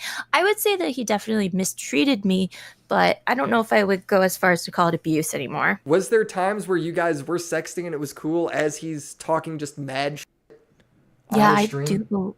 I'm pretty sure there were. I mean, definitely, I am pretty freaking sure that he still called me crazy and stuff when we were sexting. I'm pretty sure he would still be on stream because, like, we argued about. Because wait a minute, hold on, we argued about it. It's all like coming back to me now. I'm sorry. Yeah. No, I mean you're going back like what 2 or 3 years now. Yeah, for sure. But yeah, we would have. Because, like, we had fights about this, like, and him being like, oh, well, you know, oh, yeah, this one. Okay, wait, I'll send you one. Like, him saying, like, he can't publicly defend me. Yeah, because I always feel like you're attacking me on your stream and tweets. But I can tell people that we're okay. Oh, I can tell people that we're okay and we solve things if you stop mentioning my stuff negatively on your stream. Why does it matter what a psycho stalker says anyway? I'm just a joke. That's just me being defensive. Cute face. Or I guess you can figure out what level of communication you're comfortable with. I don't believe she consented to being assaulted by his audience, and she can't consent if he's coercing her with his audience. Yeah, that's true. That's true. There is, like, the power thing here of, like... Well, if Destiny says something about the relationship... it's gonna hold more weight than if she says something about the relationship. And that's why you probably shouldn't have sex with other streamers. Me, because he thinks it'll bring more drama or whatever. And she sent me DMs of Destiny saying, it's just me being defensive, referring to when he calls her a psycho stalker. Here's Destiny saying, yeah, well, I can't publicly defend you because then it's obvious we're talking again. If I get defensive, that's the assumption people will make. So I have to act like I don't know why you're in chat. So he was just totally fine with people thinking she was crazy as he's romantically involved with her. That would drive anyone insane. Because it's obvious we're talking again. So he didn't want people to know that you guys were... No. Talking, but this is all the way in 2021. Did this go on for like 2 years? Kind of. This went on and off for 2 years? Yeah, kind of. Holy shit. It was Anna's mistake. I mean, who am I to say what her tactical error is, right? I don't know what her tactical error is here. I'm not Anna. It sounds like from the way she's talking, and maybe I could just be going completely off of vibes here. So just humor me for a second. But the amount of uncertainty that she's like couching all of her like claims in, sounds like somebody who's been gaslit a lot about the situation. That's just me making inferences completely. Could be completely wrong about that. If there's a counter argument, I'll definitely hear it out. But it puts her in this position where like the more uncertain she is about like what she's saying, the more it allows other people to like poke holes in it and paint her as dishonest, you know. It's very or at least like crazy and retarded. much like a toxic relationship kind of thing. It definitely was. It definitely. Except you guys weren't. Did you guys live in the same state, or was it all over online? It was all online pretty much. I mean, he came to visit me, Dude, but you guys are full on Zoomers, dude. You guys were Discord sexting before it was even a thing. Come on, Willie. I know, basically. When she went None of this matters. to leak their sex chat to prove that this was happening, Destiny would then threaten his DGG chat to leak her nudes. Tell Anna if she leaks my sexting, I might have some pics to share. But I genuinely... Wait, so, and that was back in the day when Anna was saying, like, but we're still sexting in the background, like, as proof that he was still being friendly to her. So, like, his response to that was like, okay, if you leak that, I'm sending nudes? Like, kind of, doesn't that just acknowledge the fact that he was still doing it? Wait, what? Was kind of scared of him, and when he blocked me, I was really scared that he was gonna, like, leak my things. What was the reasoning behind that? It was because I was threatening to leak his sex. Because I was saying... Because I was saying... What is going on over there, man? What are you guys all doing? What are you guys all doing over there? How is there always some shit? This is fucking retarded, Willie. Okay, what you... Like, first of all, none of this lighthearted shit with Destiny, first of all. But now with Anna, it's like, oh, wow, this is crazy. Because I was saying... Because I was saying...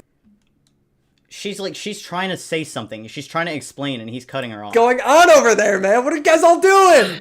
What are you guys all doing over there? Whoa! Such a crazy situation. How is there always some shit? Yeah, I know. So the reason... Why didn't she... You cut her off. I wanted to hear what she was going to say about that, because I wanted to hear her explanation for threatening to leak the sex. I wanted to hear that. Reason why I was... Fuck you, Willie. Saying, like, you know, I'm gonna have to, like... leak our sexting if you don't stop saying that I'm stalking you, because we literally have been like sexting and like you're saying I'm a stalker and people are like harassing the shit out of me and like doxing me and like, you know, so that's basically what the context was. And that I was saying like, you know, I mean, I'm not going to leak much, but I feel like I might have to leak some of our sexting or something to show people that like I'm not stalking you. To defend yourself is what you're saying. Yes, yeah. Okay. This stuff Destiny was telling me of, oh, she just needs to be an adult and break it off, that sounds great on paper, and Anna to some degree acknowledges that. But you're also leading around while defaming her to thousands of people. Call the situation like that I'm some manipulative, evil, abusive person. Maybe you could say I should have treated her like an actual child and said, no, don't do this anymore and blah, blah, blah. But it's like, I mean, fuck. Like these are all adults, and the worst thing that's happening is like people shitting on each other online. Like this is retarded, I think. I think it's also funny. It's really funny that Destiny keeps doing this. Like, well, maybe I should have treated her like an actual child, when you still in your mid-30s now have the sexual maturity of like a kid who just hit puberty. Like you still engage with sex like a high schooler. Like this whole thing just comes down. I hate to be that guy. Or whatever. I hate to be that person, but now I lost it. What was I gonna say? It's misogyny. That's what I was gonna say. It's just misogyny. You're just, because you're the guy, nobody really picks up on the fact that your sexual history is like if a middle schooler was in his mid-30s and could do whatever the fuck he wanted. The way I see it, at least. That's like how I see it. Remember that picture he posted? I'm not going to look for it because I'm probably not going to be able to find it. But it was some, like, he was retweeting or quote tweeting some guy talking about how Destiny was like a soy cuck liberal. And Destiny, I shit you not, retweeted that with a picture of him grabbing two naked girls' asses. It was the cringiest shit I'd ever seen. That's like shit you find cool, like when you're in middle school and high school. he acts like a child, like all the time. The only reason why it doesn't feel that way is because his audience is full of the same type of people, and they all think that acting, like, the only time anybody's acting like a child is like if it's a woman doing it. The only reason why people are trying to do this like Anna Voir situation where it is because they have this idea in mind of like, I'm like trying to lead her on privately in these crazy ways, and I'm like publicly lambasting her at the same time, and I'm playing this, I think Lav and Mr. Girl coined this concept of like, I get off on this sadistic abuse of women or whatever. Yeah, but like that's not it. It's like, yeah, but it's like, if you look, there's like tons of relationships, friendships, like friends with benefits, whatever, situationships, where like people kind of like yo-yo back and forth at the end. Like they shit on each other, they get back together, they shit, whatever. It's like, it happens. It's Yeah, not publicly to like thousands of viewers though. What he's saying like, guys, chill. It was just a toxic relationship, guys. It was just a normal toxic relationship where people change their minds or whatever. I've been in, like, weird fucky relationships like this. At least I think I can say that. I think that's a valid thing I can claim. Some of my experience have been a little whack, but yeah, I get. So it's not that, like, I'm a retarded version who has no idea what Destiny's going through because he's so sexually, like, experienced and I'm not. It's not about that. It's about the fact that, like, yeah, these things happen, but they don't happen, like, on stream. They don't happen in a place where you're publicly, where what you say has a direct impact on the other person's credibility and ability to speak for themselves. Who cares? Like, none of this is that big of a deal. It's all like fucking retarded. Like, this is stupid. Like, I don't know. It's just dumb. And then people will say like that thing of like, you're sexing Anna and calling her like an abuser at the same time. Like, not really. There's like weeks plus between these events because for like a whole like 6-month period, there was a time where like me and Anna were like friendly, and then she would go public, and then she'd go on her stream and she'd be like, I think that Steven is lying about me. And then we'd talk a little bit, and then we'd be friendly again. And then after like a few weeks, she'd be like, I think Steven lied about me. And it's just like, but it's her getting triggered by things in chat like over and over and over again. And people knew they could trigger her, so they would keep doing it. And then like we did that pattern for like 6 to 12 months. It was fucking retarded. But if she's crying and at the same time you're sexting her. I don't know if that ever happened at the same time. What do you mean by same time? These are like weeks. These incidences are happening like weeks apart. I don't know. I'm getting caught up a bit in this interview. Yeah, he is getting caught up. Like, this is what he does. Again, lie, deflect, lie, to own another lie, move on. Like, whether it's days or weeks doesn't matter. He's sexting her, telling her to deal with the slander, and then when she goes to post proof, he's threatening her with her nudes. Some of the time periods between them sexting and fighting was only 2 days. Anna wouldn't call the relationship abusive in her interview. She says that it was I don't know exactly. Toxic, and that Destiny was right in the sense that she couldn't just move on. I love when people can self-reflect and take blame. Destiny doesn't do that with Anna. It seems like Destiny has a lot of scorned lovers that he then labels as crazy, but when talking to people outside of Anna, it just comes off as a bit silly to me. I talked to Lav, who straight up admits to spreading around revenge porn of Destiny on Discord. I think it's funny that like the most disgusting guy online who like has tried to make my life a living hell for 2 years has like a disgustingness and it's leaked everywhere, right? So I was even like, don't... Okay, so this is something I've heard, and this is why, like, I think Oligma said earlier about Kiwi Farms having Destiny's leaks or whatever before the Pixie stuff. This is where I'm not sure, because I've heard that she spread his dick around, but I've literally never seen those photos, so that's why I wasn't sure. Get caught leaking it, like, but obviously it's advantageous if it gets leaked. Like, obviously I want bad things to happen to this guy. And then I made... The difference is that Lav straight up owns the fact that she did it out of spite. A screenshot of the screenshot, or sorry, I made the screenshot that Nico Sam sent me, like a grab of just the top of his foreskin, so that you couldn't tell if it was like, you couldn't tell what the picture was. My profile picture in a private Discord server. Now there's like debate about that's what she did. Hold on, I gotta hear that. To happen to this guy, like, but right, tried to make my life a living hell for 2 years, has like a disgustingness and it's leaked everywhere, right? So I was even like, don't get caught leaking it, like, but obviously it's advantageous if it gets leaked. Like, obviously I want bad things to happen to this guy. And then I made a screenshot of the screenshot, or sorry, I made the screenshot that Nico Sam sent me, like a grab of just the top of his foreskin, so that you couldn't tell if it was like, you couldn't tell what the picture was. My profile picture in a private Discord server. Now, there's like debate about like how private a Discord server is, right? It had maybe 20 active users, and none of them were like DGGers. It wasn't like a DGGer offshoot server. It was like, and I never said that it was like, I mean, my friends knew that it was Destiny because I told them that it was, but it wasn't like widely known that I was like leaking this, right? Nico Sam had told me that Baby Peach had sent it to several people and that the sex tape was already leaked. So I just didn't. So that's what they're comparing it to? That's it? Every time I hear Lav spread revenge porn of Destiny, that's what they're talking about. Give me a fucking break. I didn't even know about any of this. What the this is so stupid. I mean, it's bad, don't get me wrong. Lav did a bad thing.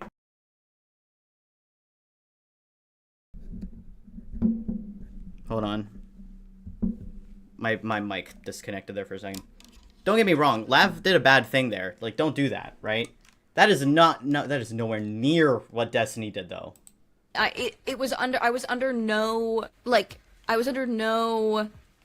did not think that, like, this was something that, like, he didn't want going around. No, he probably loves that you shared that. Just call it implied consent. He wrote to me how Destiny would make her send her okay, good one. feet pics to get airtime on his stream, and how he made her out to be crazy and called her mid-Jew.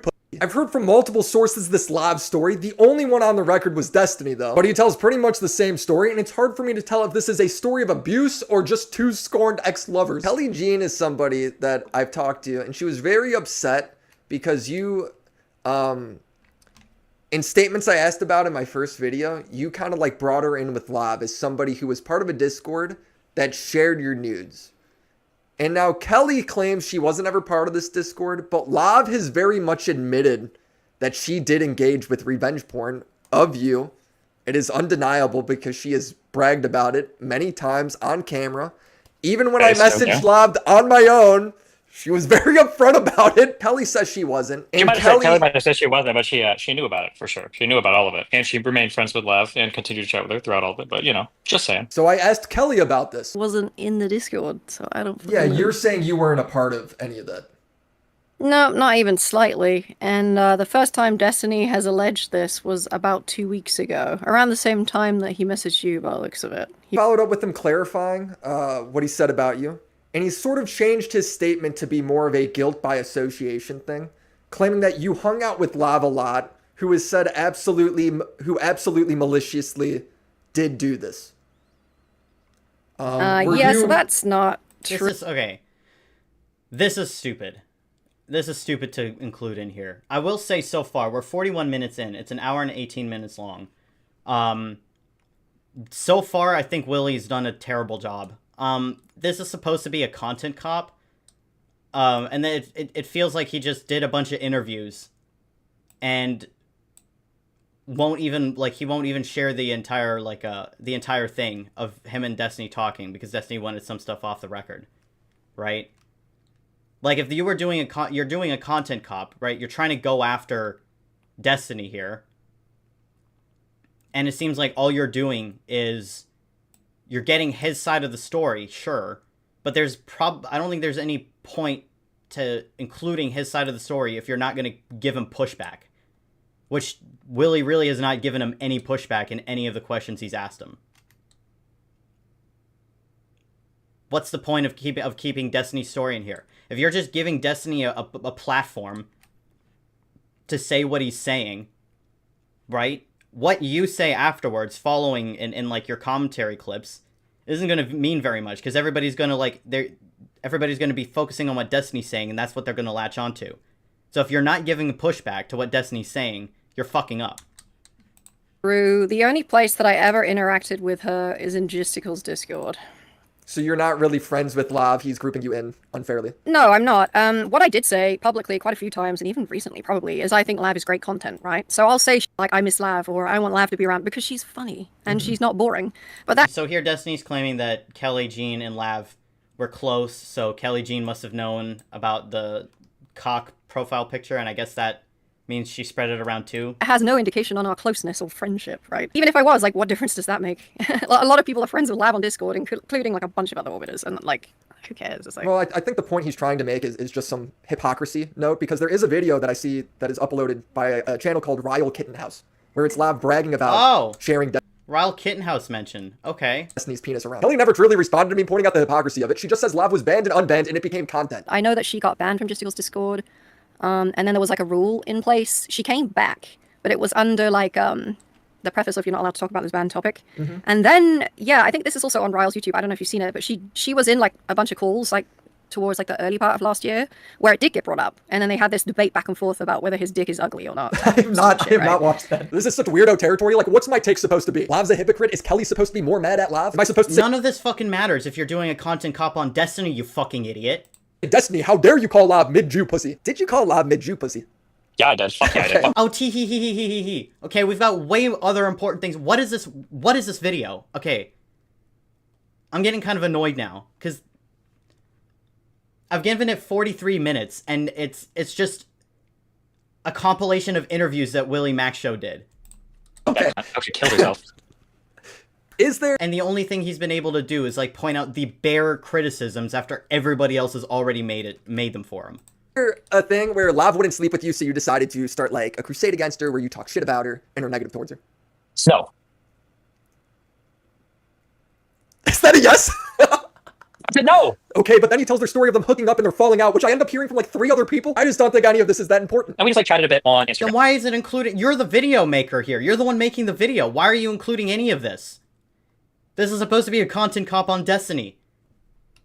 And then eventually we chatted a bit on text. I don't think it was ever really sexual. We just like chat with. I think at some point we make plans to like hang out in real life, with the implication being where so we get to a point where she wants to go to a hotel in California. I'm like, okay, fine. And then I'm kind of tired. I don't know. She's like, oh, let's go to a gas station. We get a Red Bull. It's cool. It's whatever. It's like, okay, whatever. Go to a gas station. I got Red Bull. Whatever. Eventually we get to a hotel room. I'm like just because you know, like obviously none of that affects this. Like I don't care about any of that or whatever. Just in case, like I wanted to clear the air there. And then she messages me back jokingly, and she's like, oh, I thought I had to fuck you to come on. Ha ha ha. And I was like, okay, whatever. So like we had that conversation, but she says later on with Mr. Girl, she's like, the only reason Steven sent me that message was so that it seemed like it was okay while he was secretly manipulating me. That's just been their thing for like 3 years, and that's like the abridged version of our time together. When I told Destiny, if you have one crazy ex, that means you have a crazy ex, but if all your exes are crazy, that means you're the problem, he responded with, yeah, I know it seems like all of my exes, but I bang so many women, in reality it's actually a tiny percentage. What it feels like you are implying at times is like, look, I've hooked up with a ton of girls, and most of them there is no problem at all. Is that? Yeah. Yeah? Yeah. Okay, is there like a... Dude, this is so... that I'm even asking this. Is there... What is the percentage of girls? I guess is what I'm asking right now, that are fucking butthurt. This guy is so fucking disgusting, dude. Where was any of this, like, where was any of this, like, it's all silly attitude when it came to any of the other people he's interviewing? Where, maybe that's a stupid point to make. I don't know. Why is he treating all of this so lightly? This is, again, if you don't think any of this matters, first of all, why the fuck is it in the video? Second of all, why did you decide to make a content cop on it? Was this just a last-minute decision because content cop is, like, relevant in SEO right now? Supposed to go on. This video sucks. And they're like, yeah, I hooked up with Destiny, no big deal. I'm laughing because it's a ridiculous question, but it's genuinely his defense. Because obviously those girls are never going to complain. We aren't ever going to know Destiny hooked up with them. Yeah, I mean, I would say like 1 to 2%. I don't know, like that's. But every single person that has problems with me. So you're hooking up with that many girls, though, is what you're saying. You're all the time. Listen, okay. The past year and a half, I've slowed down considerably. Okay. Because of the Vivance? Yeah, kind of. People like presented this as like some weird. I have the same problem, so I'm not gonna come down on Willy too hard for it. But laughing at your own jokes, I did this a lot yesterday. I was hanging out with friends. Now, granted, these are IRL friends, and there's not really nobody really cares if you do it like in a friend situation until it's like unless the jokes are like actually obnoxious, right? But when you're doing it in this context, like it is, in my opinion, like particularly insufferable because just.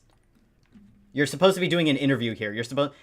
I think his whole thing, I think, is that he wants to seem like fair and balanced, and that's why he's like including Destiny. He's trying to get all the sides of the story or whatever. And then he gets into these calls and he's just like tee hee hee hee. Oh my god, what? Because of the Vivance? None of this is relevant. None of this is relevant. Press him on the actual like lawsuit shit that's happening now. You don't even need the Anna or Lav shit in order to, like, criticize him for the most important stuff now. If you were going to include the Anna and Lav shit, then I would say you can, but you have to be pressing Destiny on these things that he's saying. Weird thing that like, oh, I took Vivance to kill my sex drive. It wasn't that. It's just that I took it on like way more focused on work. I guess that makes sense. If the numbers are truly that high, forget if anyone's crazy. I'm passing the ball to other content creators on that. I just want to focus on the allegations. The allegations. I would love it if somebody would just go, I don't believe you. I don't believe Destiny actually has sex with that many women. I don't believe he ever has. Like, can we acknowledge for a second, like, can we think about for a second how much we've taken for granted the fact that he, like, fucks as much as he says? The way this guy talks about how much sex he has, in order for, like, the women and the crazy ones, the small percentage of crazy ones, to actually be such a small percentage, how much sex are you actually having? I know he's a whore. I know he's just like a cum slut, basically, for literally anybody within a 10-mile radius in Miami. But let's be real here. Like, realistically speaking, with everything he does and how busy he is, I doubt it. I fucking doubt it. I think he probably had moderate success, but he makes it sound like he's having sex with 3 women every day. From Cherry about Destiny secretly recording her had some doubts behind them because nobody had seen the recording. He claims he had consent to record. The way he portrays himself, so to speak, is like hyperbolic. Yeah, kind of. People like presented this as like some weird thing that like, oh, I took vitamins to kill my sex drive. It wasn't that. It's just that I took it on like way more focused on work. I guess that makes sense. If the numbers are truly that high, forget if anyone's crazy. I'm passing the ball to other content creators on that. I just want to focus on the allegations. The allegations from Cherry about Destiny secretly recording her had some doubts behind them because nobody had seen the recording. He claims he had consent to record. She said she didn't. We need the courts to figure that part out. So I asked Cherry if I could get a copy of the police report she filed because that would at least prove that something exists. She said no because she didn't want to risk getting doxxed. But now we don't need that because the recording was recently posted to Kiwi Farm. Kelly Jean sent it to me and it opens up with Destiny starting the recording, putting the phone somewhere, and then sitting next to her on the bed. This sounds like a very, very public, you know, this seems like something, just that shuffling at the beginning. Yeah. Sounds very, very consensual, very, everybody definitely knew that this was being recorded.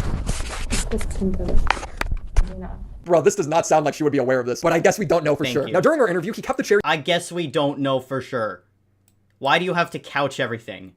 What does he have on you, Willie? What does he have on you? But this recording came out afterwards, and when I asked him about it, he gave me a response. But never a straight answer on whether or not he had consent to record it, saying no, WTF. Is the audio rumors true with Cherry, that the recording starts outside of her apartment or house or whatever? It doesn't seem like it would go down that way if you had consent. No, what the fuck, lol, we were in my apartment the entire time. She was literally staying over. Were in my apartment the entire time. She was literally staying over. I asked, is there a reason why you would be recording in your pocket with Cherry? He responds, I never was, LOL. The phone was sitting on the bed or on the nightstand. That doesn't answer anything. Do you have consent or not? We're just gonna have to wait and see if the police report turns into anything, because he won't say, which, you know, fair enough. I did find it interesting, though, that when I asked Anna if she ever received nudes of other girls, she said yes. Have you ever been sent videos of him and other people where they didn't consent to the videos? So, I've been sent videos. I have no way of knowing if they were consensually, like, recorded or sent. Can you say who was in them? Sorry? Can you say who was in them? I didn't know the people. Oh, okay. Yeah, I mean, that makes sense. I saw faces, but, like, I didn't know who they were. Yeah, I have no idea who it is. Yeah, and so, like, when the stuff came out, I was kind of like, oh, shit. Uh-oh. That means that, what if they, like, didn't consent to that being sent? Yeah. So that was a little disturbing, of course, to realize. Yeah, and, I mean, I came out, like, kind of supporting Pixie and like, and Cherry, of course. Were any of those girls? Well, I guess you wouldn't know if it's Pixie or not, right? I don't know if the. I don't think so. I don't think so. Yeah, I don't think I got anything about like from any of Pixie's stuff, basically, or Cherry's stuff, because like I said, I didn't know who they were. And that just makes me wonder: was this actual consent or more of that implied consent? When Destiny was going through the Anna drama, he'd tell people to go talk about it on her Kiwi Farm. Her Kiwi Farms thread also hosted her docs. And Ryan Beard made the point that sending people to her Kiwi Farms is effectively just spreading her docs. And he encouraged them to post in her thread. Oh, okay. Also, heads up. This is my only non-media blackout time, okay? This is my only non-media blackout time where media blackouts, okay? Somebody on Kiwi Farms has made a thread of Anna. So if you are obsessed with Anna and you want to talk about her all the time, you, chatter, you can actually go to Kiwi Farms and you can go and post all you want, read all you want, go there, post about it, talk about it. People put a lot of effort into categorizing and archiving everything. There you go, okay? And in the thread about Anna that Destiny encouraged his fans to go message, they doxed Anna. In response to this, Anna texted Destiny, "You literally ruined my fucking life. You just doxed me on your stream. F you put me in danger." And Destiny responded to this by saying, "You're doing it to yourself and you're going to keep doing it to yourself." And recently, Destiny has also called for the docs of some of his biggest detractors. He asked, is Queenman's full docs public yet? At another time, he was calling for J-stalks. How many people around this person can we harass? This matters. This fucking matters. Thank you for putting this through, thank you for putting us through all these retarded interviews So we can get to or can this. we dox or swat or whatever, and like that's just the goal for all of it. It's pretty cringe, it's pretty gross. I expect the behavior from Kiwi Farms. It is what it is. Like I said, communities like that will always exist, but it's really gross when people like Gisticle, whose information I hope I can find soon, are like trying to amplify or put a magnifying glass on info over there and then have it spread it to the other world. That's just wild to me. So I asked Destiny about it, and this is what he said. People accusing you of doxing, right? Because you're referring to Kiwi Farms. Ryan did this with Anna. And then J-Stock is doing this. Queeman is sort of doing this where there's DMs about you saying like, hey, I wish this person, has this person been doxed yet? Yeah, for Anna, that's bullshit. For just like Queeman, I'd kill him if I could. I'd choke the fucking house into it. But not for Anna, no. We'll get back to the death threat in a minute. I just want to address Anna's charges levied against like, you doxed me on your stream because your dox was on Kiwi Farms, allegedly. Is that true? Yes, yeah. You ruined my life, right? So do you think what he did there was him maliciously doxing you? I think it was malicious because, again, we were having a fight. It was over. I don't remember what the hell it was over. Yeah, one in a dozen, huh? Between you two. Yeah. So the source of our... well, first, like, yeah, I do think it was malicious because he was pretty angry with me at that time. And yeah, he basically said, like, go to her Kiwi Farms page, specifically page 4 or whatever, which was where my docs was. And yeah, so I was very upset. I think he did. Okay. Actually, Hold on, let me go back a little bit. Do you think what he did there was him maliciously doxing you? Okay. I think it was... So he's asking Anna if she thinks Destiny malicious, like doxing her on Kiwi Farms was malicious. Again, I don't know why this matters. The fact that Destiny did it is like, why aren't you pressing Destiny on why he did that? Or did he already and I missed that? And this... And then J-Stock is doing this. Queeman is sort of doing this where there's his point of view. And it's you saying like, you doxed me on your stream because your dox was on Kiwi Farms, allegedly. Is that true? Yes, yeah. You ruined my life, right? So do you think what he did there was him maliciously doxing you? I think it was malicious because, again, we were having a fight. It was over. I don't remember what the hell it was over. Yeah, one in a dozen, huh? Between you two. Yeah. So the source of our... well, first, like, yeah, I do think it was malicious because he was pretty angry with me at that time. And yeah, he basically said, like, go to her Kiwi Farms page, specifically page 4 or whatever, which was where my docs was. And yeah, so I was very upset. I think he did. Okay. Actually, I'm not sure. Either way, I felt like, oh my God, this is basically doxing me. What the hell? Yeah. Because he told people to like, go there and talk about me and stuff like that, make accounts, things like that. And yeah, I felt like... He obviously, when I asked him about this, framed it in a not a malicious way. But whether he's naming the page number or not, which is obviously he's framing it as not malicious, but if your dox is on there and everything, well, yeah, I mean, when did he show him asking Destiny in this video? I guess we'll see. It comes off that way. It feels that way, and I would interpret it that way myself.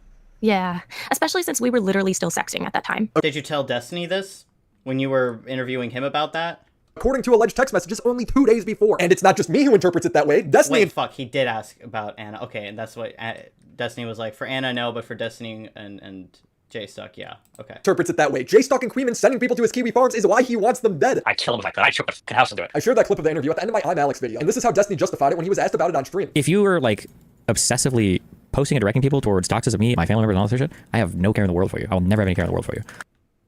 Hold on. At the end of the I'm Alex video. What? That clip of the interview at the end of my I'm Alex video. Sending people to his Kiwi Farms is why he wants them dead. I'd kill him if I could. I'd choke the fucking house into it. I shared that clip of the interview at the end of my I'm Alex video, and this is how Destiny justified it when he was asked about it on stream. If you were like obsessively posting and directing people towards doxes of me, my family members, and all this shit, I have no care in the world for you. I will never have any care in the world for you.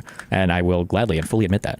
I don't know what you want me to say. That's the exact same reason Anna was upset with you, but you called her a liar. I'll play his justification anyway. She says like, hey, this ruined my life or whatever. Steven, you ruined my life. She's lying when she said that. That's bullshit. But what happened was, again, the pattern with Anna was if anybody would bring up anything about her that she felt was wrong, she had to go live and correct the record. And the frustrating thing for me, and I'm sure you've seen this happening right now, is what people will do is people will pretend that they're not getting info off of Kiwi Farms, but what they do is they get info right off Kiwi Farms and then they chat about it in Discord or they talk about it in my chat. So I was getting frustrated and I told my chat, I was like, listen, if you guys want to talk about it, go get Kiwi Farms, whatever, get the fuck out of my chat, don't talk about it there. That was not an effort to dox her is what you're saying. Yeah, no, what the fuck? Like, why would I even want to do that? Like, what am I, want somebody to kill her? Like, that's I do want somebody to kill. You really don't need to direct people to Kiwi Farms to get it out of your chat, though. That's the thing, right? Like, you don't have to direct them to the thread and be like, here's Anna's thread, guys. Go post it about it over there. Like, you can just say, no more talking about Anna, period.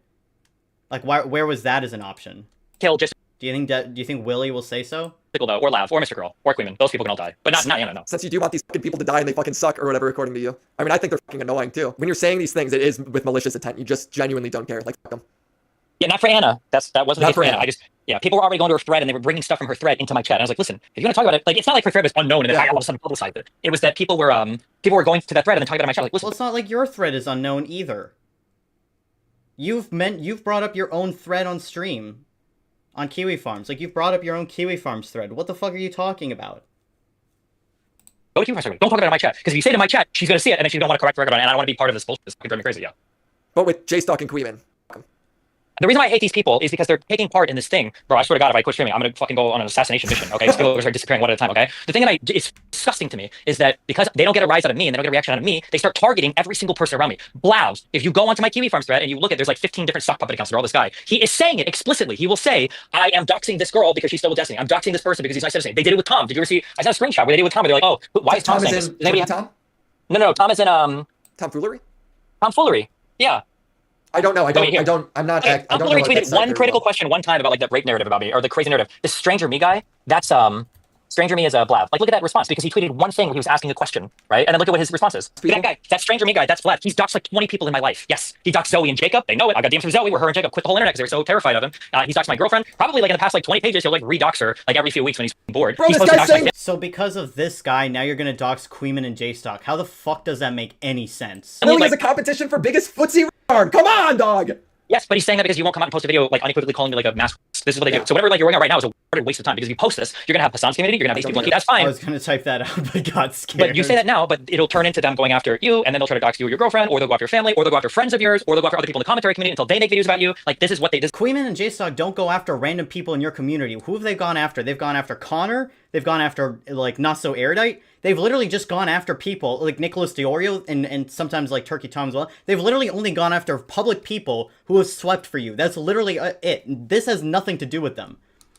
When did making internet threats not make you instantly lolcow status? Well, you know, violent smoker. Considering how it seems like Ethan can just become a total fucking lolcow and nobody cares, seems to be a little bit of a bias in the community, you know? The community that's usually about being unbiased and fair. It's like, it makes me fucking want to shoot my brains out. Like, I hate these people. I fucking hate them. Destiny is the only one who gets to be a Giga Chad and be like, yeah, fuck you guys. I'm gonna, you know, I'm gonna find Queeman. I'm gonna find J-Stock. I'm gonna kill them. And the DDoS kid, right? Like, all these people, like, I'm allowed to go after them maliciously and stuff because of things that have nothing to do with them. And Matt, can you imagine? I just want you to, as a general rule, okay, whenever it's a guy like Destiny or Ethan, replace them with a trans woman and see if your feelings about them don't change. Replace it with just the ugliest trans woman you can like think of, and then consider, would my feelings about this person change if suddenly they didn't appeal to me as much anymore as a person, like on a parasocial level? Because Keffels would have never gotten away with this, and she didn't. People rightfully called her out. It's like the pattern. It's so fucking irritating. I know that sounds woke and everything. I don't give a shit. It's just true. Like, if Destiny were a trans woman, no way he would get away with any of this. Even if he was like a regular woman, I don't think he would get away with a lot of this. That's why people like Gisticle and Queeman, if I could, I would put their balls in a vice and crush them and then slice them off and then feed it to them and then slice them and kill them, okay, because they're amplifying all this shit and they're knowingly playing a part of it. They know what's going on, but like Kelly Jean, dude, I can send you like 50, like, there's so many albums of them just constantly talking shit about me, talking about my dick, talking about my girlfriend, talking about my kid, like constantly. It never ends. It's never ending. Like, how the fuck does any of this matter? You're an internet person who's been on the internet for like, what, 15 plus years now, and you're worried about people talking shit about you. Give me a fucking break. This is the first thing that everybody learns about when you get on the internet to become a creator. You have to suck it up. You have to deal with like shitty people saying shitty things. Isn't this exactly what he said to Pixie? Isn't this exactly what he said? Where he was like, yeah, people are going to say bad things, but if you don't give it attention, it'll die down. Why the fuck is he giving it attention? Sorry. Constantly talking about me. Constantly talking about my girlfriend. And happy talking about. Let me know if the volume's too loud, because I can't turn down my mic. It's like, oh my god, dude. I fucking hate Destiny, dude. So they're like getting off. Like, and Willy Mac is just sitting here like a total retard. Kiwi Farms are just discussing it like in their servers. Poor Hannah gets no grace for going through the exact problem that Destiny's complaining about. Maybe you should have said that to him.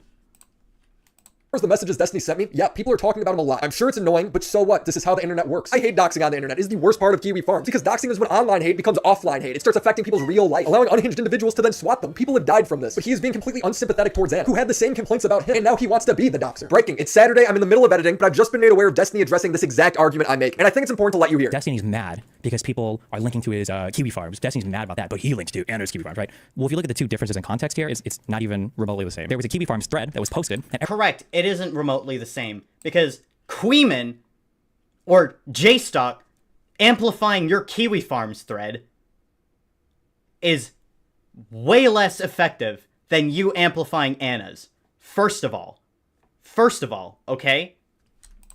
Everybody kept basically doing what just servers do. They would link it in my chat like, oh my god, did you say that? And I think I said something on stream to the effect of, listen, if you want to talk about her, go to our camp there and talk about her. Don't do it here. I don't want to see this here. This isn't going to be talked about here. Get out. Okay? That was my statement on it. They're trying to pretend like that statement is the same as the 50 extra Discords and the room that, Jistival has, where they explicitly talk about all of my stuff on there over and over and over again, and they're linking to it and they're referencing it and talking about it constantly. It's clearly not the same thing. Like if Jistival or any of those side servers made the same statement about me that I made about and I would be totally fine with that. If they were like, listen guys, we're not going to talk about their personal shit anymore. If you want to talk about it, or like their docs or whatever, if you want to talk about it, then go to camp talk about it. I'd be totally fine with that. But here's the difference. Anna's story is I hate this that Destiny does. I hate this thing Destiny does as well, which is like, well, if you just said exactly what I'm saying right now, I'd be totally fine with it, right? But when I said go to Kiwi Farms if you want to talk about Anna, what I was trying to say there, right? So you're just misinterpreting him, right? And you need to give him grace because you might be misinterpreting him, and maybe he just meant the most charitable possible interpretation you could have gotten from that go to Anna's Kiwi Farms thread, right? From that statement, you need to be as charitable as possible and think, well, maybe he just meant like I don't want it in my chat, so you go talk about it over there, right? Even though you don't even have to do that, you can literally just say, don't talk about it in my chat. You're getting banned if you do that. Okay? But you need to be very charitable. But unless JStock and Queeman say exactly what Destiny's expecting them to say here, that's the only thing he wouldn't have a problem with, is if he if they were doing what he wanted them to do, then he wouldn't have a problem with it. Isn't breaking from Kiwi Farms, it's breaking from Anna's and Destiny stream. Meanwhile, the sources from the Destiny drama come from Kiwi Farms. They kind of have to reference it to some degree. I mean, would any reasonable person say that I doxed Keffels because I referenced her Kiwi Farms? Absolutely not. I'm not set on this opinion. It's probably a case by... You know who said that? Keffels. Keffels made that argument against Hunter Avalon. Remember when she was saying you doxed me because you linked to my Kiwi Farms?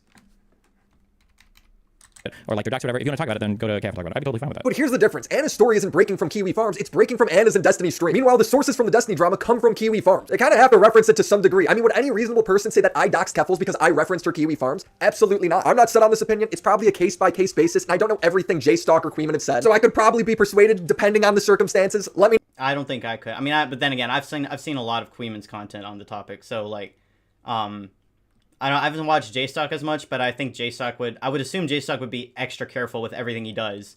What little I have seen of his content, he does tend to be very cautious with safety, and I remember I've referenced this before. I referenced this in the past, but like he banned Lav for a while for saying the F slur once on the stream. Like that's the type of guy JStock is. Maybe not anymore. Maybe that's like an old clip or whatever. But like JStock isn't the kind of guy to like create a harassment campaign. I don't think he has it in him, honestly. Let me know what you guys think. Destiny sent me a message implying they wanted to use these doxes to sue JStock and Queeman. I guess that's better than posting them publicly. You said JStock? How are you going to sue Queeman? He's in England. Where's JStock? Is he Canadian? Has greenlit everything coming from Kiwi Farms, which includes doxes of everyone around you. And they're now proceeding to harass you. You said you have a girlfriend, right? I mean, I know you probably want to keep that private, maybe. I don't know. People know you. Well, it's not because it's everybody points to Kiwi Farms where they're doxing her constantly. So. And Kelly Jane is also like bringing up things on Kiwi Farms about her, and she's posting about those things. It might even be one of the albums I sent you in like Jistival's Discord, and everybody knows it's coming from Kiwi Farms. But in this message specifically to me, you said, if I'm after any information regarding JStock, that's for my own purposes. Are you going to sue JStock? Or are you looking into that option? I'd like to get that option. It would be nice to have that option. Okay. It's either that or he's actually going to murder them. One or the other. Oh, I did troll the shit out of the DDoS kid. That's a guy, that's one of the people, like, legitimately, like, you have no, like, it's actually kind of scary, like, how close I was to getting people together to go down to his house to kill him and his family. Or it would have just been him and his father. Because I didn't know anything about it. Dude, that was some of the most f***ed up shit in my entire life. I was so fucking close to doing it. But I was making so much money on Twitch, and I don't know if Nathan was involved in yet, but for whatever reason, I decided that the current life I had wasn't worth the risk of... Oh my god, I was so close to just dress. I had fucking streets mapped out, and you had no idea. That's when I first started getting interest in like owning a weapon. I got a permit to own a gun and everything. No, you don't understand. That's justified because it was hurting Destiny.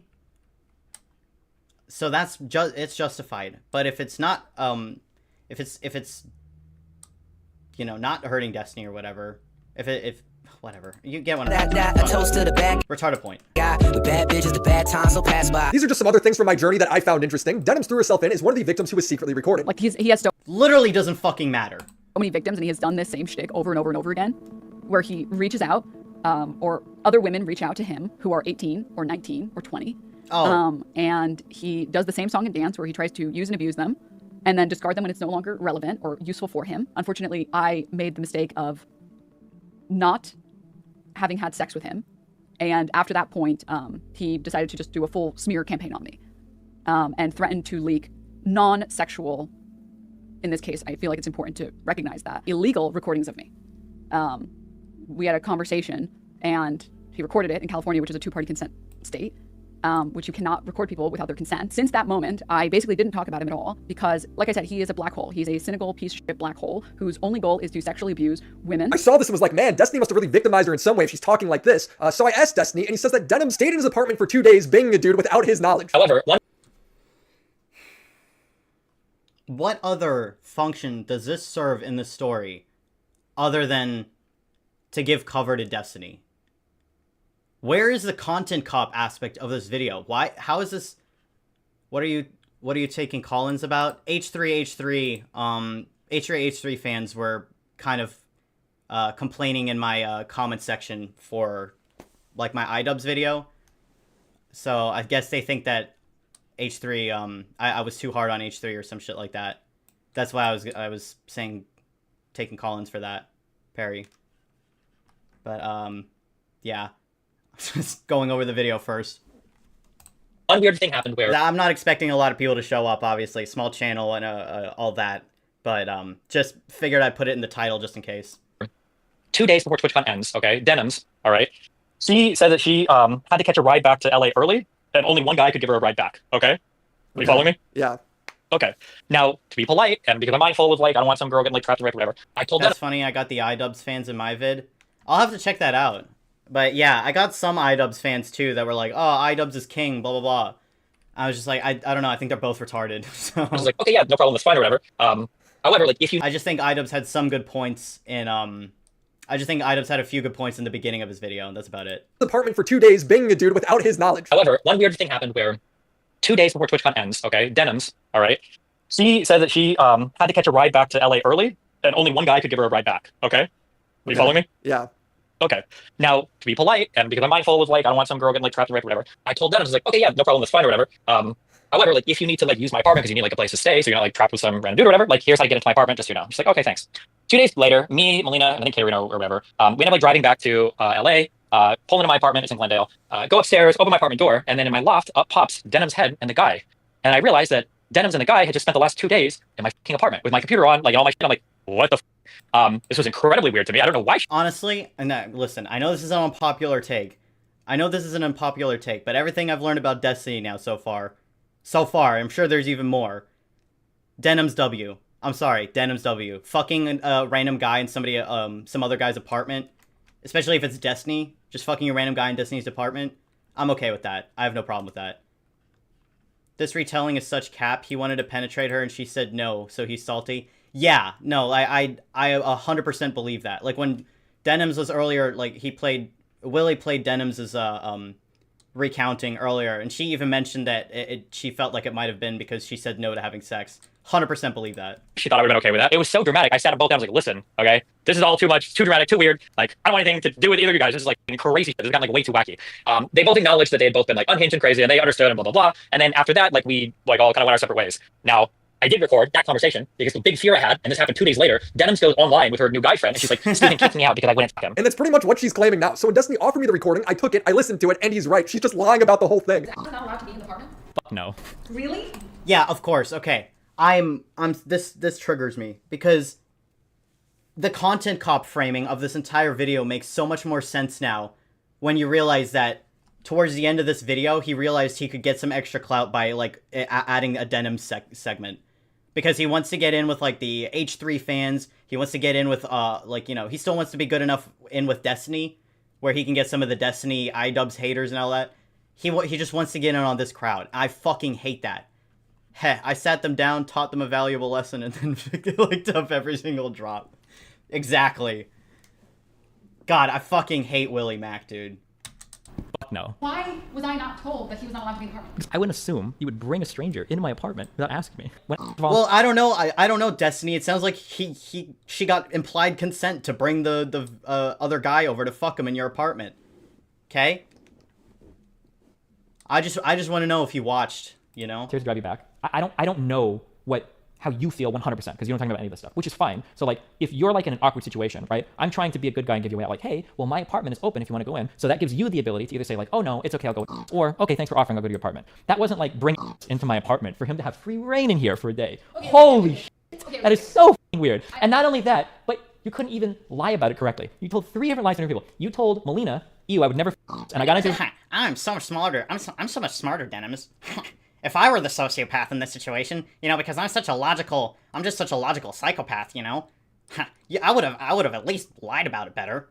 Destiny has a Grindr account, so anything goes. He's a free use boy toy. It seems like he enjoys that, so. I never said that. You did. I looked at the text. You did. OMFG, no. Yes. So okay, OMFG, no. So I come home and you're both still here.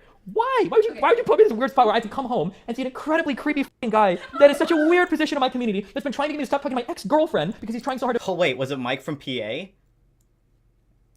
There's now somebody else in my bed, dragging his hairy balls across my blankets, okay? Oh my god. And so we leave for an hour. He's like, holy shit, Rich. We leave for an hour and come back, and you're both still there. Oh god. I don't know if he's like, I need to get like a few more logs or pictures off of Destiny's computer. Holy shit. I don't think I've ever had somebody fuck me that hard where I tried to like offer somebody something. Maybe that's how he got, like, seems like he's worried about people like looking at his Discord and seeing all the nudes he's unconsensually shared with other people. In my entire life, I don't think I've ever been like so burned on something before. Holy shit. Destiny kicks her out of the house, and before she goes, she says, I thought it was okay because I thought this weirdo guy changed for the better, completely missing the point for why he didn't like her there. At this point, I'm like, I thought I was being a good judge of characters, now I'm like, am I a really bad judge of character? Has he changed since last time he's been in your community? Is everything that like I've been told like fake or something? And it's like really like fucking with me because generally speaking, I have a relatively good read on people. So I don't know, this like. Fuck off. Yeah, Frogan bad. Haha, guys, isn't it so funny? Fat Frogan is over here. Haha, it's so funny because Denim said she's a good judge of character and she's friends with Fat Frogan. Haha. Haha, guys, isn't this crazy? Please don't kill me, Destiny. Please don't dox me.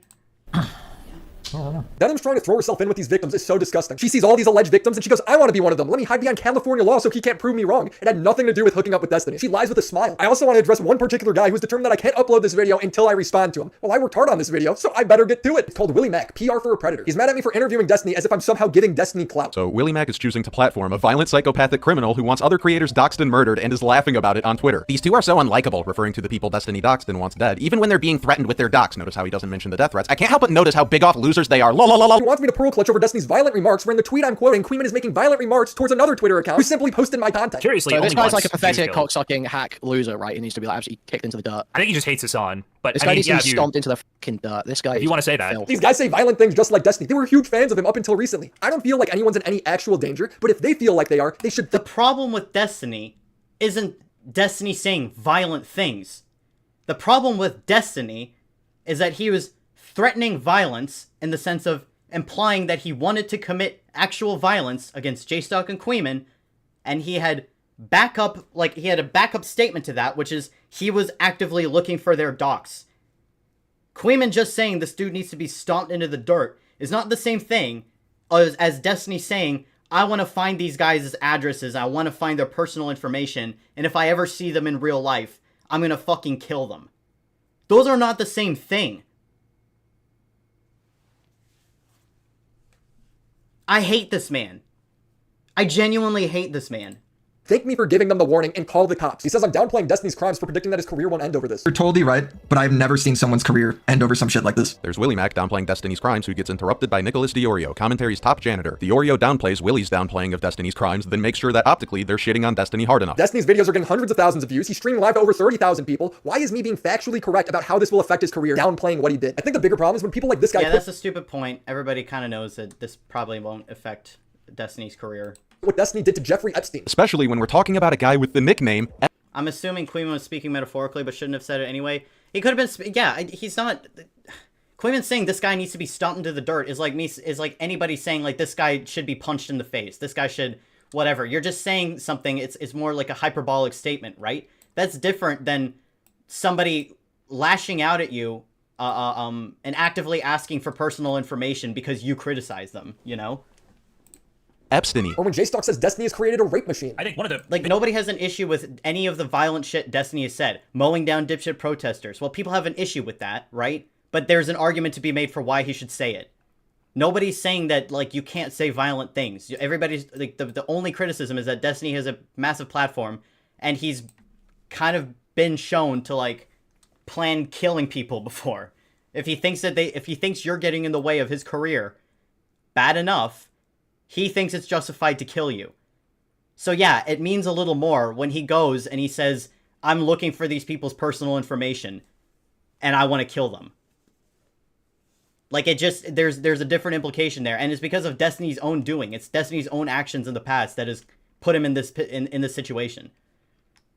A massive talking point here is the infinite rape machine, okay? How does the infinite rape machine work? You guys make what Destiny actually did wrong seem not that bad, because Destiny didn't rape anybody, he didn't traffic anyone, he broke people's trust who were intimate with him so he could sex a 19-year-old e-girl, leading to these people's images being forever cemented online. Their employers, their kids, their family members can be harassed forever now. That should be enough to hold him to the fire. But the minute you make it about rape, people go, huh, he raped someone? Oh no, he didn't. He sent... Wait, what? So, one of the big... Actually, when we're talking about a guy with the nickname Epstein. Or when J-Stock says Destiny has created a rape machine. I think one of the big... a massive talking point here is the infinite rape machine, okay? How does the infinite rape machine work? You guys make what Destiny actually did... This guy is like subhuman IQ. This guy wrote the notes for this video with crayons. What the fuck is this? I don't think J-Stock... Okay, listen. Not a lot of people in chat, so I understand nobody has to go look for this. I might go look for it myself later. Which J-Stock clip is this? I want to see the full context now. I want to see what J-Stock actually meant by the rape machine, or the cycle of rape. Because I don't think he's talking about, like, literal rape. Did wrong seem not that bad, because Destiny didn't rape anybody, he didn't traffic anyone, he broke people's trust who were intimate with him so he could sex a 19-year-old e-girl, leading to these people's images being forever cemented online. Their employers, their kids, their family members can be harassed forever now. That should be enough to hold him to the fire. But the minute you make it about rape, people go, huh, he raped someone? Oh no, he didn't. He sent nudes. Oh, well then, who cares? You also risk getting sued for calling it rape. But that's just me sweeping, I guess. Common sense is sweeping. He says I shouldn't reach out to Destiny for comment. Reaching out. This is the most bad faith, like ridiculous shit I've ever seen.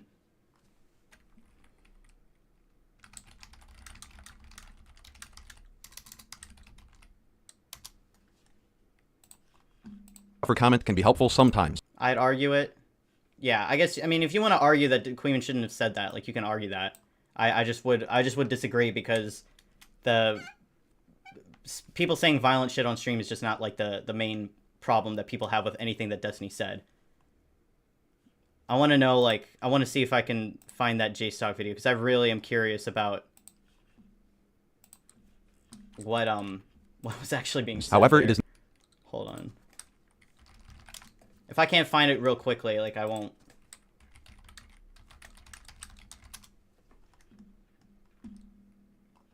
Okay, that's not going to come up. Is it on Ryle Kitten Houses?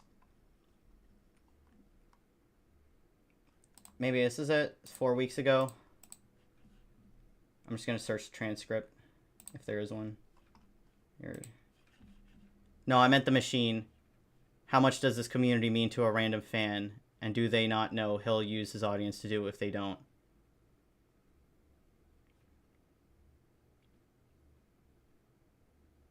I'm not, so Violent Smoker, I'm not quite sure I understand what you mean there. It just could be my, my retardation. But if you can clarify.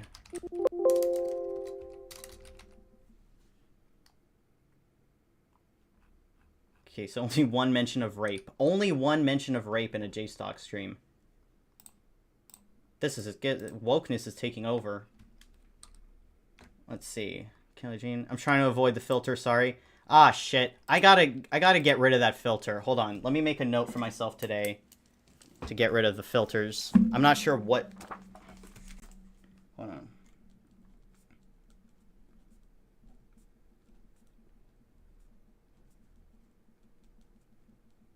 Okay, alright, next stream, it'll be gone, I promise. Sorry about that. I don't know where that... I don't know where that filter came from. I have to check it. Because I know, Xenos tried to say something about Israel-Palestine in here, like, I think last week. And he was having the same problem. So I'll have to look into that, sorry. Destiny's Kiwi Farms line. Maybe this is it? Hold on. Search for rape in here. Oops. Gotta get the transcript up first. Nothing. Okay. I'll look for it later, but I feel okay in saying that Willie Mac took J-Stock out of context for that.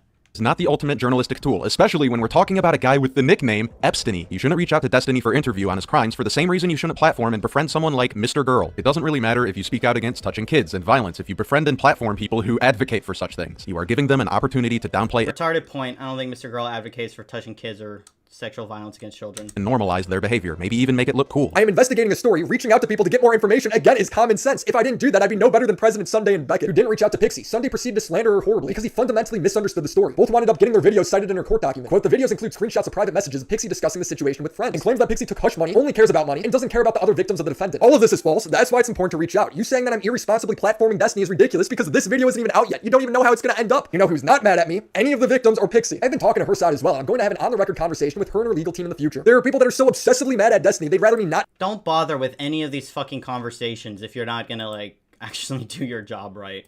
Do a good job when making a video. It's very odd to me. I'm going to go through a few other clips and then start asking Willie some pointed questions. Knowing the commentary community, they will never be answered. Well, it's your lucky day. 1. How much and Appreciate you, Violent Smoker. Appreciate you understanding that. what kind of input did Destiny have on Willymac's video on Destiny? Has Destiny had input on Willymac's other videos? Destiny has no input on anything I do. Do you think he likes that I'm dragging out this career-defining drama another month? I showed up on one. Destiny does have input in what you do because you've literally said before you'll take things off the record or if he wants to.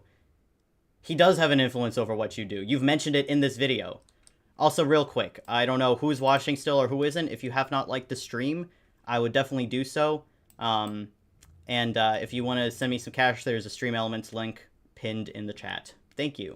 One podcast and people think I'm an industry. We're getting closer to to YouTube partnership, by the way. So once we do that, I think we'll be able to do super chats and super stickers and all that too. So that'll be exciting. And then start asking Willie some pointed questions. Knowing the commentary community, they will never be answered. Well, it's your lucky day. 1. How much and what kind of input did Destiny have on Willymac's video on Destiny? Has Destiny had input on Willymac's other videos? Destiny has no input on anything I do. Do you think he likes that I'm dragging out this career-defining drama another month? I showed up on one podcast and people think I'm an industry plant. I don't know how to battle this level of delusion. 2. In the initial video, were there parts of the conversation between Destiny and Willie that were left out in an attempt to hide Destiny's influence on the video, particularly in regards to President Sunday and Beckett? Destiny never brought up President Sunday or Beckett when we talked. Pixie's side did because President Sunday slandered her, and Beckett leaking her document with her intentions to sue before it was ready gave Destiny notice to delete evidence. This is all in her court papers. I knew about this beforehand because I reached out to Pixie and she told me. Crazy how that works. Has Willymac ever received any funding or payment from Destiny, Dan? So, I mean, I think that's a stupid question to ask. Like, but notice... Hold on. I want to hear that again from Willymac. Video, were there parts of the conversation between Destiny and Willie that were left out in an attempt to hide Destiny's influence on the video, particularly in regards to President Sunday and Beckett? Destiny never brought up President Sunday or Beckett when we talked. Doesn't answer the question. He doesn't answer the fucking question at all. Pixie side did because President Sunday slandered her, and Beckett leaking her document with her intentions to sue before it was ready gave Destiny notice to delete evidence. This is all in her court papers. I knew about this beforehand because I reached out to Pixie and she told me. Crazy how that works. Has Willymac ever... So, to the actual question, were there parts of the conversation between Destiny and Willie that were left out in an attempt to hide Destiny's influence on the video? Well, we saw cuts in that interview, so the answer to that is yes. There were parts of the conversation left out between Destiny and Willie. We just don't know if they were in an attempt to hide Destiny's influence on the video or not. So, you know, it could have been filler, it could have been, like, whatever. But I would say, like, considering some of the cuts we've seen, chances are, like, things were left out if Destiny wanted them off the record. You know what I mean?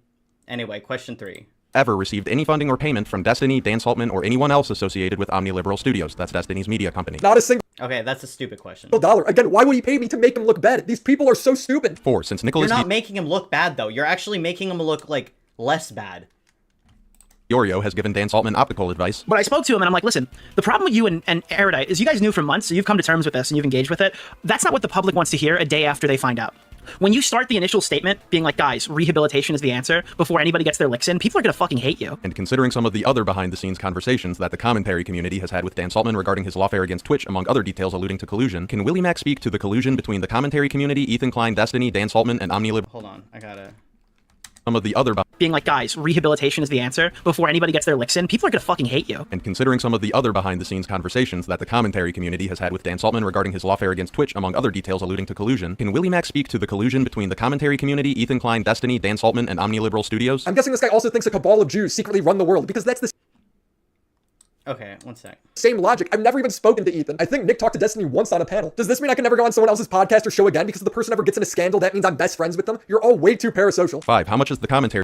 I would say, like, this... When people bring up the cabal, or, like, the commentary cabal, I've seen that, like, around or whatever. I don't know... I don't talk to everybody in the community, right? I barely talk to anybody in the community outside of, like, certain Discords. But my guess would be that, like, the language being used is unhinged, but they're trying to point towards the fact that, especially people like Nicholas Diorio, cannot keep their mouths shut, and they're constantly talking about conversations they've had behind the scenes. Like, Nick will always say shit like, you know, oh, Keem DM'd me, or oh, Chud Logic messaged me the other day, blah, blah, blah. And it does add to this, like, image of everybody talks to each other behind the scenes. On top of that, Willymac, Ethan, Destiny, Dan Sullivan, all these people, like, they do kind of feel like they're in the same camp, or at least they're trying to be in the same camp. So I don't think that it's crazy for people to ask about, like, how these people might be trying to benefit each other behind the scenes. It's just that the language being used is, like, over the top and discredits in the long run. That's what I would say from my, you know, debatably informed opinion on this. Like, that's what I would say as far as, like, collusion or anything like that goes. It's like, it's probably not that dramatic. It's just people trying to help each other out behind the scenes. It's a natural thing to do, but people have a right to question that, I guess, regardless of how true it is, like, you know. World, because that's the same logic. I've never even spoken to Ethan. I think Nick talked to Destiny once on a panel. Does this mean I can never go on someone else's podcast or show again because if the person ever gets in a scandal, that means I'm best friends with them? You're all way too parasocial. 5. How much has the commentary community, people like Nicholas Diorio, talked about avoiding backlash from Destiny's community, or being fearful of Destiny's community, or something along those lines? Can Willy elaborate on that hidden influence of fear within his community? Look what happened with Chud Logic and Lauren Southern. He had Melina coming to him and telling him these things directly, and he was put in a position where he could either eat shit and be hated by that community and lose a huge percentage of his audience, to the point where I had to pick up the other half of Slack and, like, help him out, right? Which is just that was crazy coming from Nick. To keep him afloat. Or he could just leak those messages and be justified immediately, and it would start, like, a huge conflict. And I guess he did the right thing by loyalty. This guy's completely taking Nick out of context. Nick is giving me sound advice to not go forward with the story unless the victim is willing to go public as well. Is he really saying he disagrees with that? This YouTuber is bad faith or has an IQ in the single digits? This fanfic. He could just leak those messages and be justified immediately, and it would start, like, a huge conflict. And I guess he did the right thing by loyalty. This guy's completely taking Nick out of context. Nick is giving me sound advice to not go forward with the story unless the victim is willing to go public as well. Is he really saying he disagrees with that? This YouTuber is bad faith or has an IQ in the single digits? This fanfiction is out of control. I've never had a conversation about being afraid of Destiny. Destiny doesn't even have 1 million subscribers. I talk about bigger, more combative people all the time. Realistically, what is there to be scared of? We make YouTube videos. It's not that serious. It's time. So how much has the commentary community, people like Nicholas Diorio, talked about avoiding backlash from Destiny's community or being fearful of DGG or something along those lines? So this question is literally just asking, like, are you afraid to go harder against Destiny because of the influence he has, and because of the fact that people are scared to speak out against him? Like, how scared are you to speak out against him? That seems like the core question. That seems to be what's at the heart of that question. So by loyalty. This guy's completely taking Nick out of context. Nick is giving me sound advice to not go forward with the story unless the victim. And another non-response. So he's just going back to, like, nitpicking something about what Nick's saying. He's not actually answering that question. Willing to go public as well. Is he really saying he disagrees with that? This YouTuber is bad faith or has an IQ in the He's not saying he disagrees with that. He's actually just asking, hey, are you guys scared of speaking out against Destiny? I would say, considering everything from this video that I've seen from Willy Mac, yeah, he is. Otherwise, this would be a very easy question to answer. It's out of control. I've never had a conversation about being afraid of Destiny. Destiny doesn't even have 1 million subscribers. I talk about bigger, more combative people all the time. Realistically, what is there to be scared of? We make YouTube videos. It's not that serious. It's time that we get an understanding of just how much coordination, fear, and... So this is like just downplaying. Because like, when you say things like that, right, you're downplaying Destiny's effect on, like, basically anybody who has a criticism of him. Including other women that have actively gone out of their way or that have actively chosen not to press charges against him or to join the lawsuit because of how scared they are, right? So by saying this, William McDonald is blatantly downplaying like like a very real thing that's happening because of Destiny's community, right? It's not a big deal. We just make YouTube videos. No, but that same influence that can silence people in commentary to like not go against Destiny. That's the same influence that silences Destiny's victims. So you have to answer that question, and Willy Mac really should be pressed on this. And middle school shenanigans go into making it seem like I would love to see Nicholas Diorio's reaction to this. Someone like Willy Mac is a journalist, like Destiny is a real Because you remember when Willy Mac, like when the Destiny stuff was first coming out, Nick Diorio and President Sunday were beefing, right? And Nick Diorio was basically saying President Sunday was not going to get any credit for this the second the Willy Mac video comes out. That he's the one who's going to get all the credit. You guys remember that? So Diorio, in my opinion, what I think happened is Diorio already knew there was a Destiny video coming out from Willy Mac, so he was like preemptively hyping it up, saying like, "Oh, whatever Sunday says doesn't matter. Willy Mac's gonna take the cake home on this one, right?" And now we're here.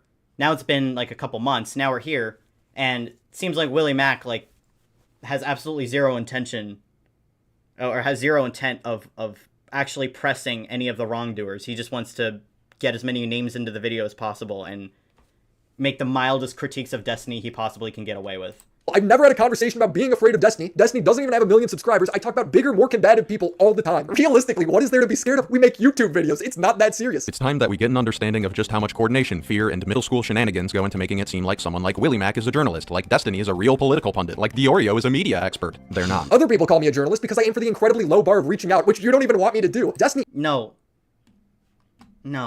Is a political pundit. What do you think a political pundit is? All it means is someone who talks about politics with authority. And I've never heard anyone refer to Nick as a media expert. I don't even know what a media expert means. If Willy Mac doesn't answer these questions, and I'm betting he won't, then I would advise everyone to disregard his coverage of Destiny. He is too close to him to be reliable. Well, there you go. I answered them, you absolute schizophrenic. This is all. You answered, you half-assed it, like a couple answers, and then you completely dodged some of the actually good questions that guy asked.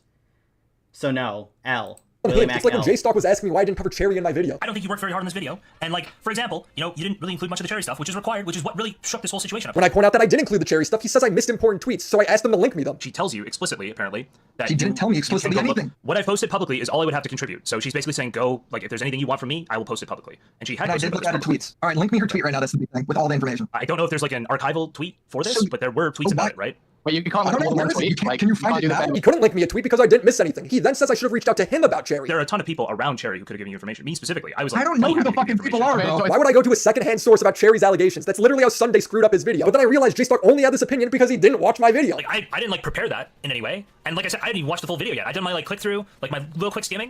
Cherry then crashed out against J-Stock after this with these insane tweets. I think J-Stock. Wait, what? The fucking people are, bro. Why would I go to a secondhand source about Cherry's allegations? That's literally how Sunday screwed up his video. But then I realized J-Stock only had this opinion because he didn't watch my video. Like, I didn't like prepare that in any way. And like I said, I didn't even watch the full video yet. I did my like click through, like my little quick skimming. Cherry then crashed out against J-Stock after this with these insane tweets. I think J-Stock, Destiny, and every other person in my life is trying to get me to kill myself. I think when J-Stock told me I'm Wreckful and he's Dr. K and he promises to be my friend for 2 years no matter what, because he often blocks me if I disagree with him or don't do what he wants me to do. He means for me to depend on him, so I eventually kill myself like Wreckful did. Wow, J-Stock, you seem like you're doing great work over there. Reality Well, is, this isn't a cancer. Thanks for giving me AIDS on top of career-ending everything drama, else. but it is defined. Every time his name comes up, people will bring up this situation, and they are correct in doing so. You can't demand accountability of people where week after week he demands it of all these Republicans, but then in your own personal life, you're just excusing your actions with implied consent. Yeah, exactly, Violent Smoker. Why are we bashing J-Stock in a Destiny content cop? Why were we bashing Denims too? Why were we bashing Denims in a Destiny content cop as well? Why were we bashing Glitch Poach in a Destiny content cop? Why are you going harder against all these people except for Destiny? Like, you're going hard on everybody except Destiny. Which is just an excuse to share nudes of other people. It's caused real harm to Pixie that he has in the past acknowledged. So I want to wrap up, but do I think Destiny has a pattern of abuse? Well, he sexually assaulted a woman on stream, apologized, and years later slandered Anna on stream while sexting her. She doesn't describe it as abuse, but I still think it's pretty bad. Dan, Destiny's co-host, advocated for his wife to leave him. I'll say this also. I think Steven was a fucking really shitty husband to Melina, okay? I'm coming out here saying it right now. I don't think Steve would deny it either, but it's not good. The way that he was. Like, I talked to Melina a lot of times, and she was crying and miserable and everything else, and Steve would say, what do you want me to say? I'm selfish, motherfucker. That's why I'm in the relationship that I'm in. He was like, you know, what should I do? Should I leave? And I'll tell you this, I never was like, I was never like, no, you should stay and make things out. I told her multiple times, like, listen, if you feel like this is an abusive relationship, get the fuck out of there. So I don't think I'm sold on it being a pattern of abuse because they're different things. We really don't know the details with Melina. But if other people think this all proves a pattern, I'm not going to argue with them. The clear pattern to me is that Destiny is always sharing nudes. Whether it's Blue Tea or threatening Anna with hers or sharing Pixies, Stacia's, Melina's, Cherry's. Anna claims that she received other girls' nudes that she didn't know. Was this also without consent? We'll probably never find out. He has to apologize at some point, hopefully when the trial is over. It's like Sneeko calling out people for being heartless while he says Hitler did nothing wrong. Or him calling OnlyFans girls hurrah but hanging out with them all the time. It may seem like an extreme example, but Destiny has victims and Sneeko doesn't. Contemplate that. As far as people just watching Destiny for his politics, I think that's fine. Turns out there's a lot of hypocrites in the political space. At the end of the day, I'm not... Okay, so I disagree. I don't think Destiny is, I think maybe watching Destiny for some politics is fine. But what I've noticed with, and I've noticed this with Willy too, now we're going into H3 territory, right? And H3 and Hassan are fighting, and there's a desperate attempt to make the H3 and, Hassan Piker shit political. To be clear, if Destiny covers H3, iDubbbz, Hassan shit, that is drama. That is drama content, and that is exactly the type of stuff he said he wasn't going to engage with anymore. So, first of all, he's bullshitting on that front. Secondly, that's not a political thing. But what I've noticed is that because there are a lot of people who still watch Destiny for his politics, Destiny's politics influence the way these people view everything, even when it's not a political topic. So, you can watch Destiny for politics. I don't think you're going to get very much out of it. I just really don't at this point. It seems like even his political arguments, they seem to follow the same thing of like, it's not about proving himself right, it's just more about making the other guy look stupid, right? That's what a lot of his debates, in my opinion, come across as. Which is fine if somebody's stupid, but don't act like you're getting information from that. You're just validating an assumption you already had about conservatives or leftists or whatever in your head, right? But when people start crossing over and they can't really tell what's politics, what's like real politics and what's not anymore, it does still have an impact on what like how you're going to view other dramas, right? Like, Destiny's influence in the H3 drama is very real, in my opinion. And that's not to say, like, Destiny's some puppet master doing it on purpose. It's just that when you have shared audiences and you have, like, a shared, like, crossover there, it's just bound to happen. What I would say is, watch Destiny if you want, like, but just acknowledge that you're probably not getting, like, very substantial content out of him. He'd make slop just like everybody else, right? I'm not here to be anyone's friend or enemy. I'm here to get a laugh, shed light on a story, and do a good job. So subscribe to the channel, and be sure to check out Aura. Shout out to the homies over on Patreon. You did a fucking horrible job, so fuck you. How we feeling, boys and ladies? Is I'm not sexist. This fucking video sucked. I don't ever want to see this piece of shit. Oh, I shouldn't say that. It's a bit strong. That's a bit strong. I don't ever want to see this fucking freak complaining about iDubbbz content cop when this is the kind of shit he's pulling out. God, dude. Which one do we think is better, guys? Which one is better? iDubbbz content cop, Willymac content cop. Anyway, I gotta go get something to drink. And then we'll move on. I have like a couple other things to go over, not very many. I am curious. I am curious to see. I'm biased. Yeah, I mean, at this point, I don't really know if I am biased or not. I might legitimately not care anymore. I never stopped liking iDubbbz. Oh, okay, okay. I'm not really biased against any of these people or in favor of any of these people. At least I say that. Maybe I am, right? But Willie Mac, it's just, I see these people as all kind of part of the same thing. They all want, excuse me, they all want to get, they all want to get some money off the discourse. They all want to throw in their 2 cents without really giving a solid argument for anything. And they want to play things as safely as possible so that they mitigate any and all risks. Anyway, let me pull up music again, and I'm just gonna, we're gonna take a breather. We're gonna take a breather. So I apologize. Let's see, maybe I can find some better. I really have been struggling finding good music. This all sounds AI, but anyway, enjoy your AI music.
try and keep the volume down a little bit, just because I'm eating. I don't want you guys to hear. I don't want you guys to have to hear that.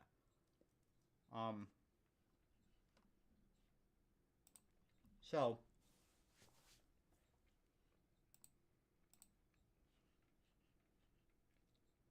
Oh, excuse me. Sorry, I'm hungry. So, here's what I think we're gonna do. I want to go over this briefly, just because I think it's a bit entertaining.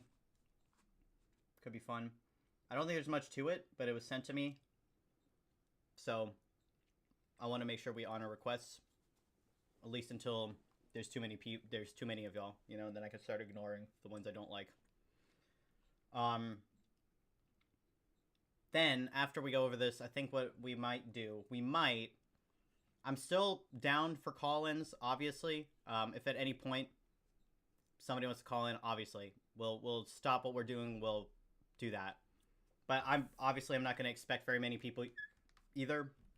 So, if we still have time, what I'll do is we'll go for like another hour or so, and we'll just watch some of Nicholas DeOrio's reactions to the H3 stuff. My next video this week, because I'm trying to start doing weekly videos. Video this week will probably be about like H3's response, but we'll see. So, let's see here. So, this is Sora. One sec, let me start recording. So this is Sora. Excuse me. She's a OnlyFans creator, trans, and she put out a thread. This was November 3rd, 2023, about breaking up with her ex. It's pretty long. These are two trans people that are in a relationship. So, we'll read through this real quick, and then we'll look at her ex, and we'll see what she has to say, because apparently some shit has popped off. So, recently I broke up with my now ex, Tara, Salt, guessing that's her username. Ultimately, it was because of her constant emotional abuse, isolating me, and eventually turning physical. I suffered a black eye from being struck, and I've had to have her forcibly removed from my house by the police, record below. So, here's, I guess, the arrest record of her ex. This is my face 4 days after being struck with her elbow. Also in April of this year, I had to flee my house because her abuse got so bad I needed to get out. I ran away to stay with a friend in LA. That day, she took me to the ground and put her hands around my throat and told me I couldn't leave my own house. So, you can kind of see, like, black eye there. Pretty fucked up. I couldn't leave my own house. When I got a chance, I booked it. She spent the next 5 days trying to gaslight me to come back, and was eventually successful. She isolated me from more than one person, took my phone, and went through it. I had no privacy with her. She was constantly looking over my shoulder and through my messages so she could control me and hold anything she didn't like over my head. Do you remember her constantly attacking Maybe for months? She used that to control me and keep me in line, because if I stepped out, she would use my friends to hurt me. The isolation didn't end there. At one point, she was dating another girl. I started seeing someone else. She broke up with the other girl to manipulate our polyamorous relationship to be monogamous again and forced me to stop seeing someone I liked. Constant threats of suicide she would make drove me over the edge more than once. I wanted to be there for her, but all she would do is talk about dying, and it sent me into a depression. I started SH again. I don't know what that means.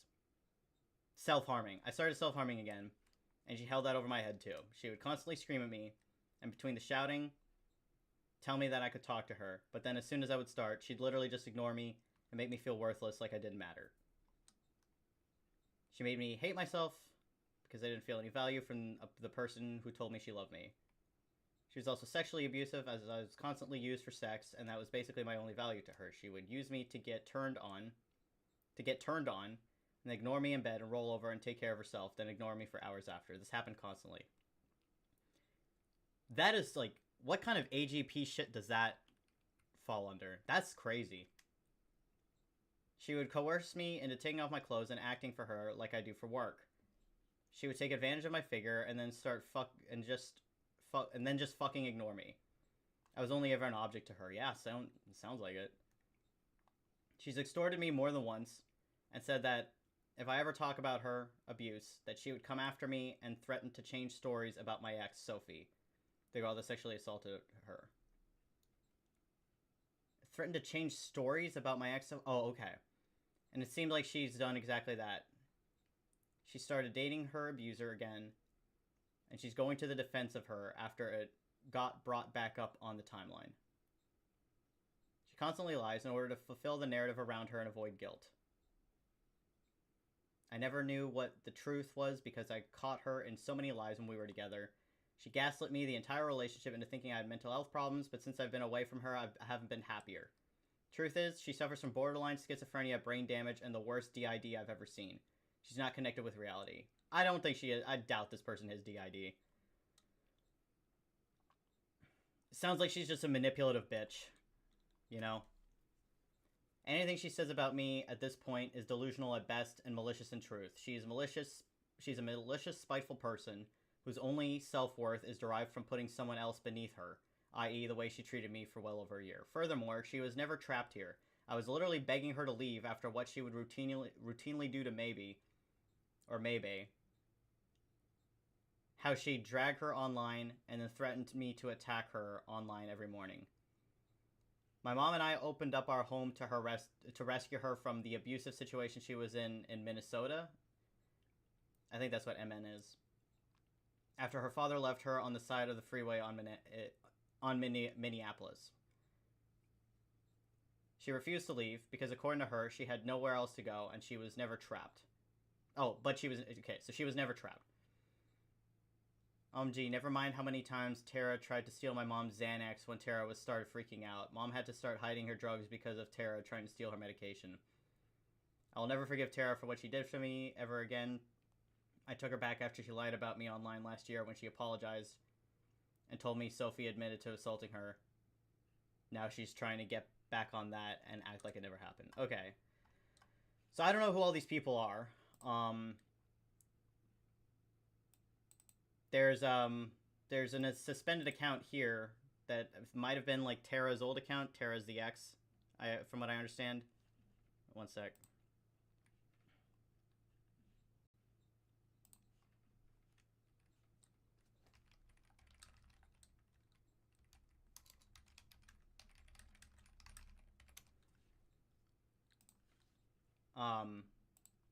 So I don't know, were you there? I'm guessing this is to something Tara had said, but who went to jail? So Tara, the ex, is like, this is explained in my thread. California state law states that when a domestic is called in, an arrest has to be made. Also, since when did we trust the police on literally anything? That means you were not the victim. They interview both parties at the incident. And where consider a threat. I don't know. I don't know what that means. So, let me see. Let me see what Tara has to say. This is Tara. I don't know where her thread is.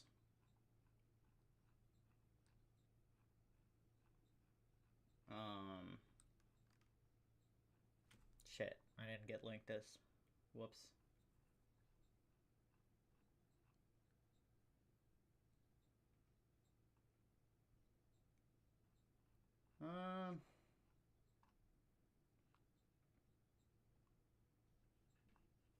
Well, so she has this.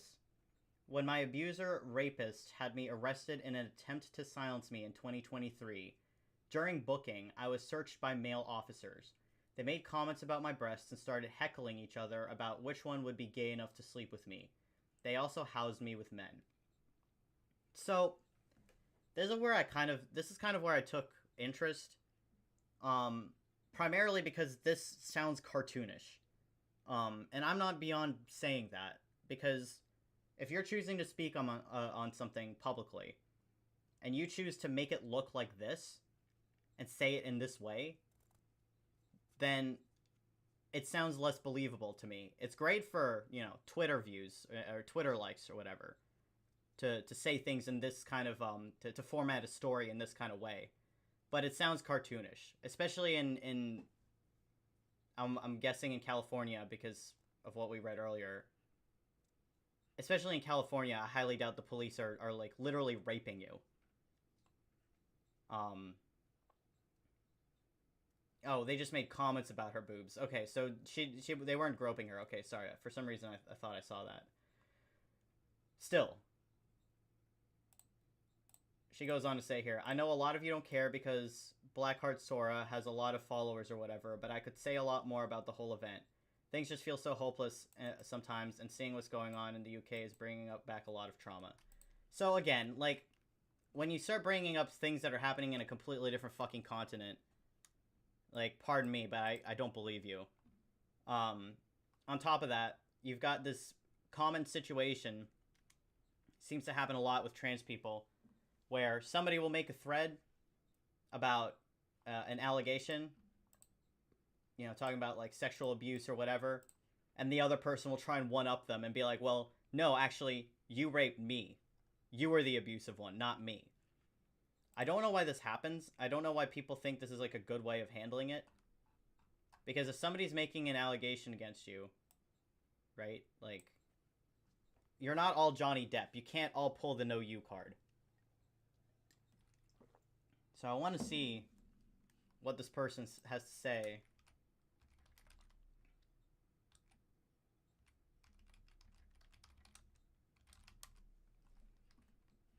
I don't know how to use the search filter. This is the thing that gets me. It's like, I don't know how it works. Oh, here we go. Let's see.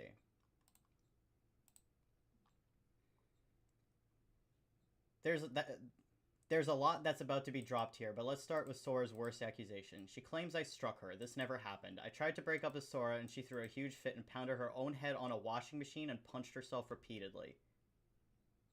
But there's only one bruise.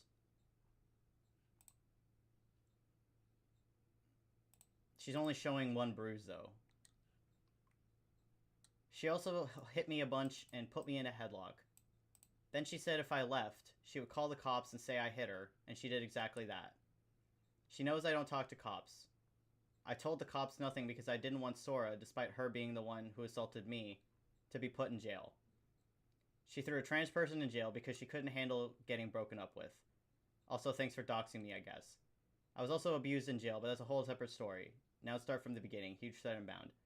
Okay, so here we found it. Alright. First things first. First thing I look for when I'm reading any trans rape thread, okay, because there's a lot of them, is how much are you going to try and tie this to current politics? Because you can make the argument, yeah, rape, right, that's a political thing because it has political implications, right? There's politics that go into it. But your personal story very rarely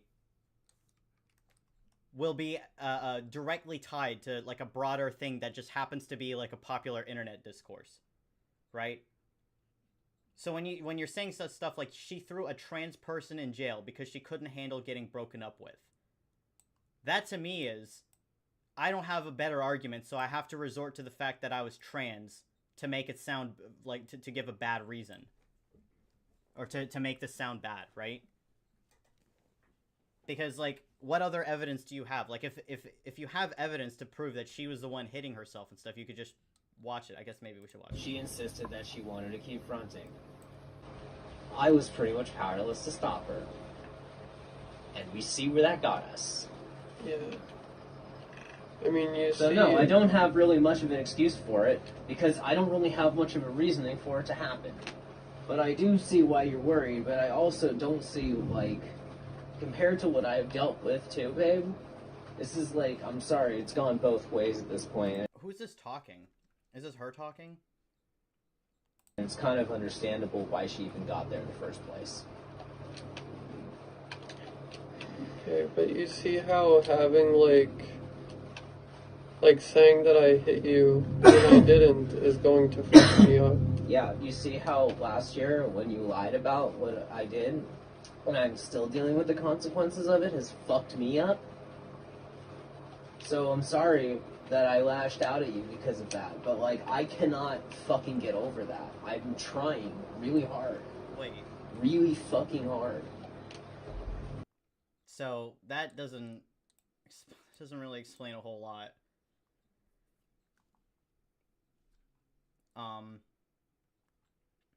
But I don't like She insisted that she wanted to keep fronting. I don't like this, like, she threw a trans person in jail. Like, that's the type of shit that makes me, like, question your claims. As far as, like, pounding her own head on a washing machine and punching herself repeatedly, I have my doubts about this. Now, in this video, it does sound like Sora acknowledges something, but I feel like it's too out of context for me to, like, really say. Maybe I'm wrong about that. We'll see. Let's see.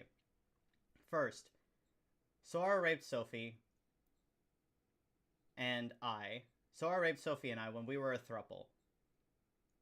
This was back in February of 2022. Prior to this, Sora and I were best friends. Cops show up and think you're fighting. Both go to jail? Well, apparently Tara is the one who went to jail. Doesn't seem like Sora went to jail. Sora raped Sophie and I when we were a throuple. This was back in February of 2022. Prior to this, Sora and I were best friends. I was in disbelief that someone I cared about would do such a thing. Sophie and I came out publicly about it roughly a month later. I think I vaguely remember this. Because we're talking 2022. I think I vaguely remember this happening. Sophie and I were attacked online by people who are fans of Sora. It was relentless. Okay, this is completely fucking irrelevant.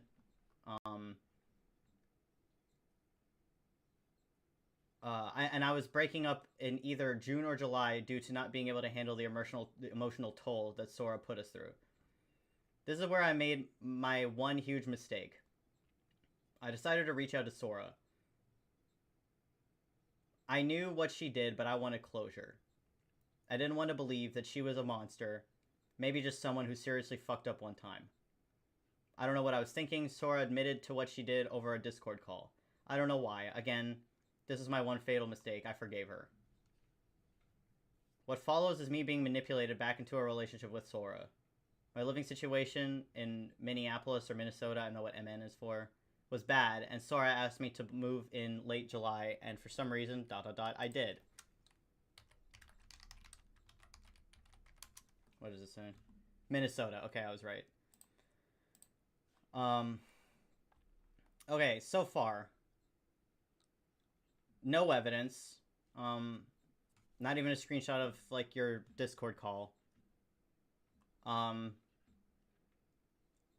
Bringing up the online attack is another weak point, in my opinion. Like, this tweet has gotten a lot of attention as well. Like, she's gotten a lot of attention, seems like. Maybe not in this thread, seems. But it's just a weak argument to bring up because, yeah, anytime something bad comes out online, like, you're gonna get shit for it. Like, at first, things seemed okay. However, I'd realized pretty quickly that she wanted me as leverage against Sophie. Sora would have random aggressive outbursts, not usually aimed at me at first. Example, one time we were at a diner and they got her food wrong. She screamed and threw things and ended up breaking the diner's front door. I just stood there in disbelief, offered to pay for our food, and then was told to also leave. Sora asked me to pretend it never happened, but it bothered me deeply. This behavior would extend to when she lost in video games or generally anything that annoyed her. She has deep anger issues, like really fucking bad. This becomes more important the further I go. Come October is when things got really bad.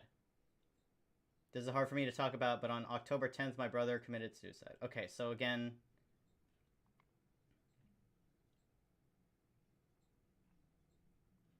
Let's see. I woke up to the phone call with the news. I don't remember that morning very well. I know I threw up all over the place. I know Sora and I were in the... It doesn't matter. I don't understand this, like, emotional dumping that happens in any of it. Whether you're right or in the wrong, it's like I don't think the like bringing in these graphic details is like necessarily important, but maybe I'm being like overcritical.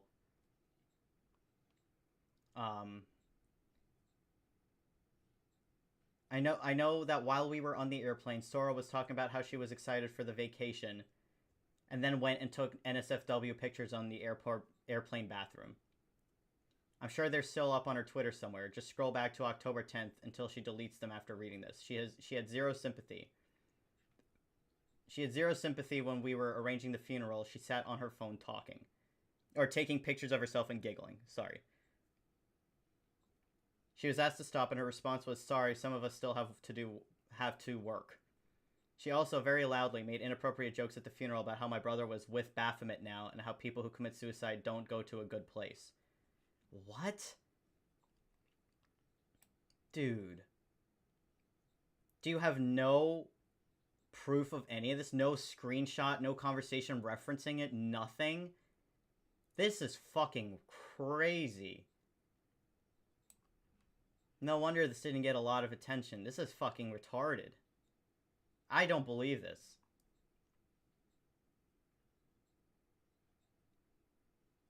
This feels like somebody Googled, like, traits of a narcissist or traits of a psychopath and then spun a story around those. You know what I mean? Like, jeez, dude. When we got home from the funeral, I had a talk with her. She said it was her way of coping. I was bothered deeply, but decided I had much more important things on my mind. We were in Minnesota for about 10 days and then flew back to Cali. She complained about how Minnesota wasn't the vacation she was hoping for, and not in a sarcastic way. Like, she genuinely was upset we didn't go out and do stuff while we were there. This is where she gets very controlling. After a couple of weeks back in Cali, I wanted to go back home for a couple months. My mental health was so bad after losing my brother. She told me I couldn't leave her. I tried telling her I'd be back. I just needed some more time with my family and friends. Anytime I brought up the subject, she would unplug my computer, take my phone, etc., and say I couldn't leave her. I tried so hard to reason with her. I told her I wasn't leaving her. I just needed help. I lost about 50 pounds in about 4 months after losing my brother. I was not doing well. Things started to get physical at this point. She would push me or choke me out if I made any mention of going back to Minnesota. This is so, like, extreme. At one point, she even threw my computer over her balcony because I was trying to buy a plane ticket. Pictures? Anything? Timeline is a bit fuzzy for this next bit, but I believe it was around December she was talking to someone she liked. At this point, we were monogamous. I asked who and when she told me, my heart sank. I don't want to name drop, but it was someone who had in the past hurt people I knew. Okay. I informed Sora of this and she did not care. I said the relationship was over if she decided to date this person because 1, we were monogamous at this point in time, and 2, I didn't want to be associated with this person. Sora went on a date with this person and then came home and rubbed it in my face how great the sex was. I started packing my things as I'd tried many times in the past, and this time she full out beat the shit out of me. No pictures, I noticed. I didn't fight back. I never laid a finger on Sora the whole time we were together, and she laid hands on me a lot. She didn't let me leave. This is also where she began threatening suicide if I left, knowing this would be particularly triggering for me.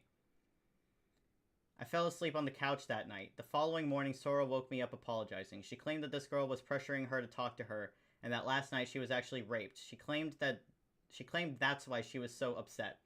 She convinced me to believe her. Sora made the same claim to many people. I don't know if it's true. It adds up with what I know about that girl, but also look at the way Sora is lying about me this very moment. I don't know. I tried to support her through it. I did my very best, but I truly think this was another one of Sora's control tactics. Things once again became much worse. Sora would physically assault me if I beat her in any game of Magic. Sora would physically assault me if I beat her in a game of Magic. If I talked to anyone that wasn't her. If I tried to leave the house on my own, etc. She had complete control over me. She would make tweets from my account in relation to Sophie. She would beat me when I went to debate them. She would beat me when I went to delete them. I was so isolated, and it felt like there was no way out. All the meanwhile, she kept threatening suicide if I tried to leave. At one point, she physically assaulted me and then left. She told her friends I was actually the one who assaulted her. She told me to leave. She said she would commit suicide once I did. At this point, I had full Stockholm Syndrome. I'm sorry, I don't mean to laugh. Because I didn't see another option. At this point, I have full Stockholm Syndrome because I didn't see another option. She also threatened Twitlongers. I begged her to come home because I was scared. Sora eventually came home. We tried to work on things, but she would quickly fall right back into her abusive habits. I tried so hard to make things work. Again, I didn't believe there was another option. Any attempt at leaving was met with multiple threats / physical abuse. Also, Sora made the claim I was sexually abusive. Absolutely not. I didn't want to sleep with Sora. I was scared of her.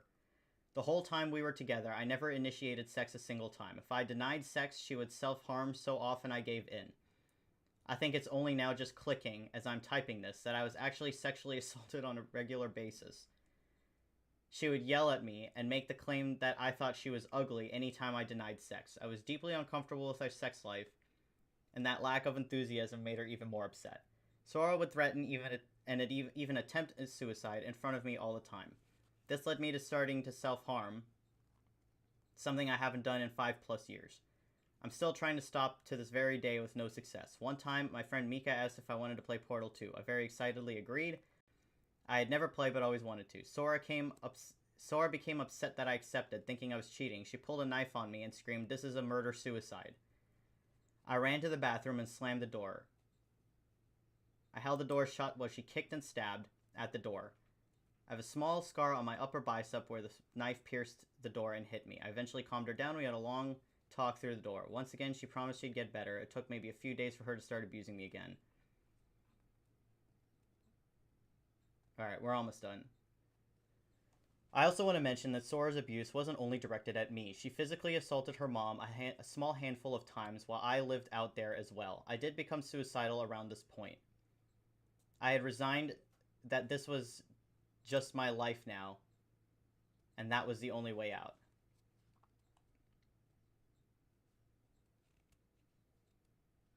She physically assaulted her mom a handful of times. Okay, gotcha. I tried to overdose on Sora's mom's Xanax. Sora's telling of this is different, but that did happen. I didn't want to be alive anymore. This would be when Sophie sent me a random message asking if I was okay. We hadn't talked since we broke up. I informed her of the situation. She listened. She gave me hope. She reminded me that there was a life outside of that apartment. I also made a few friends on Discord that were aware of the situation. We would message and then delete our messages when we were done because Sora would go through my computer.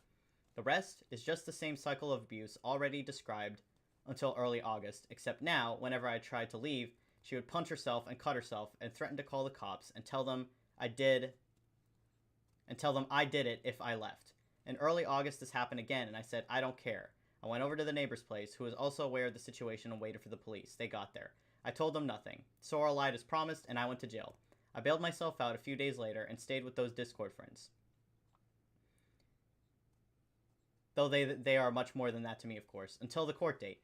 The prosecutor decided not to pursue the case. I set up a date to get my stuff, did that, then went back to Minnesota until I found a safer place on the East Coast. So that's where I am now. I finally escaped. Sora had control over me for a long time. I need a lot of therapy to get past it all. I don't know if I'll ever fully be over it, but now I can talk to friends without Sora getting mad. I can have a social life again. I won't have the shit beat out of me for daring to talk to people. I can finally work on my career again. Previously, Sora wouldn't let me because she feared if I made money, it would be more possible for her to escape. Or for me to escape. I have an incredible support system. I have tons of IRL trans friends. So okay, blah, blah, blah. Okay, listen. Here's what I'm going to say. When I see something like what Sora posted, right? Her post, her thread, much shorter, much more concise. She has evidence of the arrest. She has pictures of where she was hit.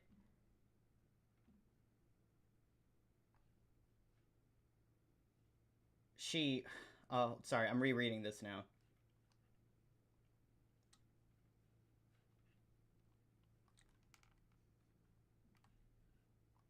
one point she was dating another girl. I started seeing someone else. She broke up with the other girl to manipulate her problems in the relationship. Constant threats of suicide. So, between the shouting, telling me I could talk to her, and she would ignore me. It's also sexually abusive. She would coerce me into taking her clothes off, blah, blah, blah. She also extorted me more than once, saying if I ever talked about her abuse, that she would come after me and threaten to change stories about my ex, Sophie.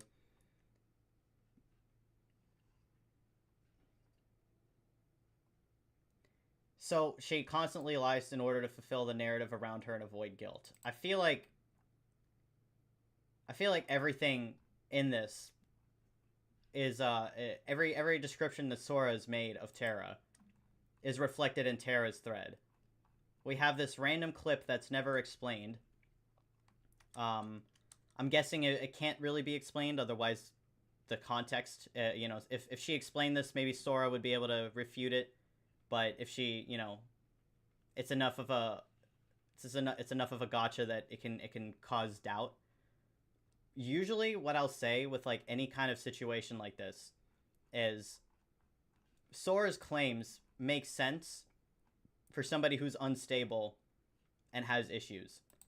Terra's claims sound like they have to be more extreme to the point of being like cartoonishly described, because it's the only way she can negate any agency she might have had in the relationship insofar as what Sora is alleging, right?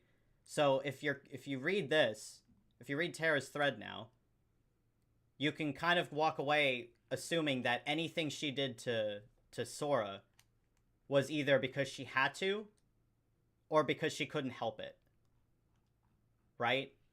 And Sora's doesn't read in that same way. When you read Sora's thread, it seems much more just like, here's a bunch of things my ex did, right? And here's how it affected me, and here's how I got out of it, you know? So if I were to rate these two accounts, or two accountings, or whatever you want to say, I would definitely say Sora's is the more believable one. Obviously, a lot of this is just he said, she said. Or I guess she said in this case. But from everything I see of Sora's account, it does seem like she has a better case for her story. Now, she's probably not perfect, right? But Terra makes, like, she doesn't even hold back. This is just like very weirdly written. There's a lot of unsubstantiated stuff in here. There's a lot of things you can't substantiate at all. She makes claims about being punched and hit, has zero evidence of it. She makes claims of her computer being destroyed, has zero evidence of that. Things in here that you would assume there could be evidence of, there is no evidence. Even though it's like even the Xanax, right? Even that can be explained away by the fact that like, oh, she was so suicidal. She had to steal her mom's Xanax. That's why she did it, guys. So that explains that away, right? Like, there is no going through the claims that Sora makes, breaking them down, refuting them, providing evidence. It's just like, oh yeah, that's your story? Well, what you did to me actually was way worse. So it negates anything that I might have had to do with the situation, or any responsibility I might have had. Which is exactly what Sora says she does, right? So, ultimately,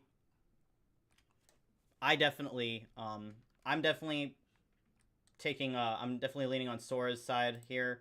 I don't know what happened with her and Sophie and Terra, so it's a whole different thing. If I can find links on that, I will gladly go over that as well. But as far as the transbian domestic assault or domestic abuse allegations, seems like at the very worst, both of these people were retarded and don't deserve like they both, at the very least, they're both bad. But I don't know, Terra's story is just like, it's insane. Like, the stuff that she's alleging here with zero backup or zero evidence, like, let me guess, you're fully expected to believe this simply because it's a trans person making the claim, right? Like, I don't think you could push her on any of this and get a reasonable outlook. Now, but who went to jail? This is explained in my thread. California law states when a domestic assault is called, an arrest has to be made. Also, since when do we trust the police on it? Literally everything. So again, like, the main reason is, like, well, when did we trust the police? Like, why are we trusting the police? Well, why would the police pick favorites over two trans women? Like, it's not like your ex has some kind of... Your ex doesn't have, like, some kind of a privilege over you in that case. You're both trans people. You know? That means you were not a victim. They interview both parties at the incident and were considered a threat. This is explained in the thread. Please go read it and look at the evidence on my page before labeling me an abuser. There is no evidence on her page. There's just one clip that we get. Right? We get this one clip. And now she's here, like, in April 20th, 2025, still talking about it. When my abuser rapist had me arrested in an attempt to silence me during 2023. During booking, I was searched by male officers. So 2 years later, maybe even 3 years later, now she's adding to the story. For seemingly no reason. Just to get, I'm guessing, Twitter likes or whatever. So, I don't know, man. I think Tara's full of shit. I'm just gonna say it. This seems like a retarded fight between two trans people, and Tara, unfortunately, seems to be the one on the losing end here. So, yep, that's that. Anyway, what time is it? 1:30? We've been going since when? Since 10? That's like 3 hours. Damn, it's only been 3 hours? Well, shit. Let's see. What else we got?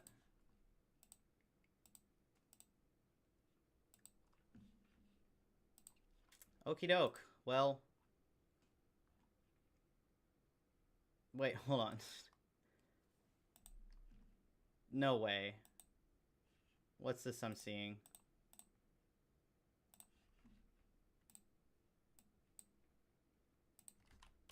I think this is from a troll account, so I'm not sure, but... Content cop iDubbbz? My response to iDubbbz. Okay. On Pizza Hut's cheap. When was this released? 14 hours ago. Okay, we can quickly watch this. And after this, we'll call it a day. So... My good friend Ian, also known as iDubbbz, released a content cop about me. His video's over an hour long and it's full of a lot of accusations. We watched the entire video, every frame of it, responded to every accusation on the podcast in a really long episode. We watched the whole thing, so if you're interested in a more thorough response to everything, I would recommend watching this episode. Which, that is what I'm gonna be watching that episode as part of, like, research for my video this week, so that'll be coming. But from what I saw, Ethan did a terrible job responding, so I'd be curious to see what this video ends up being. The video that I'm making today, however, I don't need an hour for, because there's really just one central point that I want to make here. My good friend Ian, in his hour-long takedown, did not mention one time Child Protective Services. Not one time. In the entire video, he never says CPS. No mention, no explanation, no overview, nothing. Zero. Okay, but I think my guess is that Ethan's going to try and tie the CPS incident to one of the creators. I think especially Denims. I think he's going to try and, like, tie the CPS incident to Denims. But as far as I understand, there is no evidence that Denims had anything to do with CPS. There's no evidence that anybody in Hassan's orbit had anything to do with CPS being called, from what I understand. If there's proof of otherwise, let me know, but... Zero mentions of CPS. A few weeks ago, Child Protective Services showed up to our house at 6 a.m. to interrogate us about an anonymous tip they got that our kids were crawling around and eating dog shit at catching diseases. Ian spends the majority of his video characterizing me like a raving lunatic who's lashing out at everyone around me with zero provocation. Maybe if Ethan's able to get some help, maybe if he stops harassing other creators, maybe if he does these things, eventually he'll find peace and we can, like, rekindle our friendship. And I feel like I am speaking up for a lot of people who have problems with you, and a lot of people who have been on the receiving end of your harassment. What he doesn't say is the majority of these clips he's using are taken from this episode. Now, does he ever show the title of this episode? No, he does not ever show the title of this episode. Snark called Child Protective Services on us. Not only does he not show the title, he doesn't explain why I'm upset, who I'm mad at, why I'm mad at them. Zero context. I am just an anonymous, screaming lunatic. It's been pleasant hanging out with you. I've enjoyed your content over the years. And as of late, it's gotten really fucking shitty. Yeah. iDubbbz's point in the Content Cop was that Ethan should stop going after creators like Denims and Frogan and all that. Now, me personally, I don't care if Ethan goes after people like Denims and Frogan, but the way that Ethan has engaged with online harassment and online attention, or negative online attention, is by nature just going to spur on all that unpleasant shit that he doesn't want to deal with, right? And Ian, iDubbbz, was perfectly in the right to say that, you know, case in point, or you know, long story short, I don't owe anybody like a call out. I don't owe anybody like a defense, right? So I don't think that, on that same token, I don't think that iDubbbz is necessarily required to bring up the CPS incident, especially if the evidence of tying the CPS incident to any of Hassan's people or any of the creators he included in the Content Cup are if that evidence is like shaky at best, right? Like if there's no real evidence that they had anything to do with it, why would he bring it up? So go fuck yourself. I agree. Who else? Who else do we want to burn today? Who else do we want to burn today? You're making it so fucking obvious that this is your emotional dumping ground. It's horrible. This is not what podcasts are. There was a way to approach this to say like, yeah, we feel hurt by you guys not saying something. You've decided to do the extra thing and attack. In this But that's just true. Like, why would you make iDubbbz look based like this? Like, you should not be talking about Snark calling CPS on you guys on your podcast. That's a retarded thing to do. You should not do that. By doing that, you are turning the podcast into an emotional dumping ground. Do the extra thing and attack. In this episode, the same day that CPS came to my home, I was understandably irate. This was a provocation that I had not experienced. It went into my real world, was affecting my children and my life in a way that I found extremely disturbing and an escalation that I found very unacceptable. Now, why am I mad at Ian for this? Well, let's start here. Denims is someone he's accusing me of in his video of harassing. Let's see what Denims said about my children 3 days before CPS was called. He lets his dogs shit all over his mansion, and he just leaves the shit on the floor, something that is probably related to the fact that his former housekeeper is suing him for a number of different reasons. So I would assume he doesn't actually have a housekeeper anymore, or perhaps he lost his ex.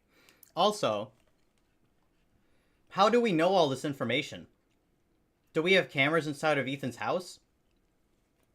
About, like, the dogs or whatever? No, it's because Ethan tells you this stuff. Extra housekeeper. So now the house is just, like, covered in dog shit.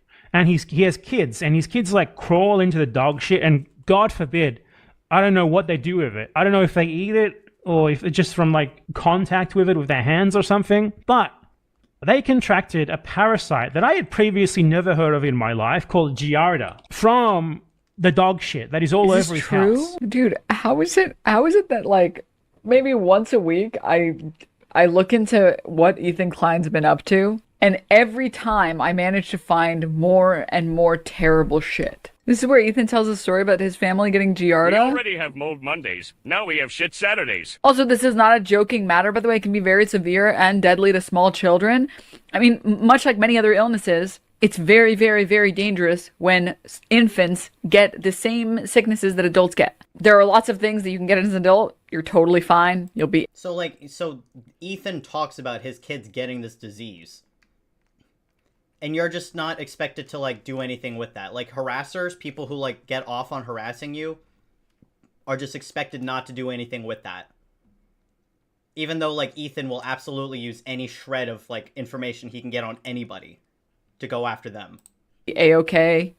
No problem. A child, a small infant that has no immune system, shouldn't be catching anything. No wonder his house is covered in dog shit, and his neglected children raised by nannies have contracted parasites previously unknown to science from the feces. I wonder why he skipped over all of this, because everything that I said in this story, which by the way was apparently compiled by his crew, playing... No wonder this motherfucker's always sick. Yeah, it all makes sense now. It makes sense why he doesn't care about Palestinian children when he is neglecting his own. How is this happening?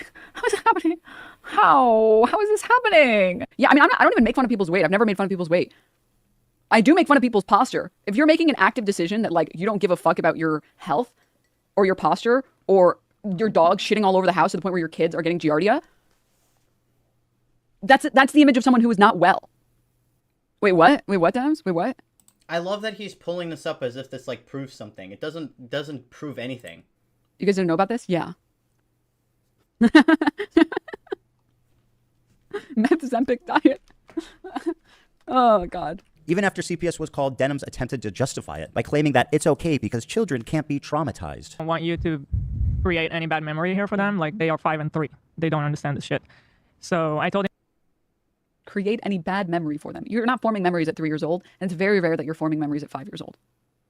No, yes, you are. Yeah, no. this was a dumb point by Denims. You didn't have to do this, but... When we're talking about being able to remember, being able to... Okay, you're not going to be able to remember the memories. We get it. If you're wondering who the guy is she's watching, his name is Bad Empanada. And as far as harassment campaigns go, you'd think that Ian, as someone who cares so deeply about it, would be talking about him and not me. Here's a... Bad Empanada has been going over your claims about Israel, debunking them. That is what he's been fucking doing. That is not called fucking harassment, you idiot. Hold on. I know this because I was looking at it for the Noah Samson shit. Hold on.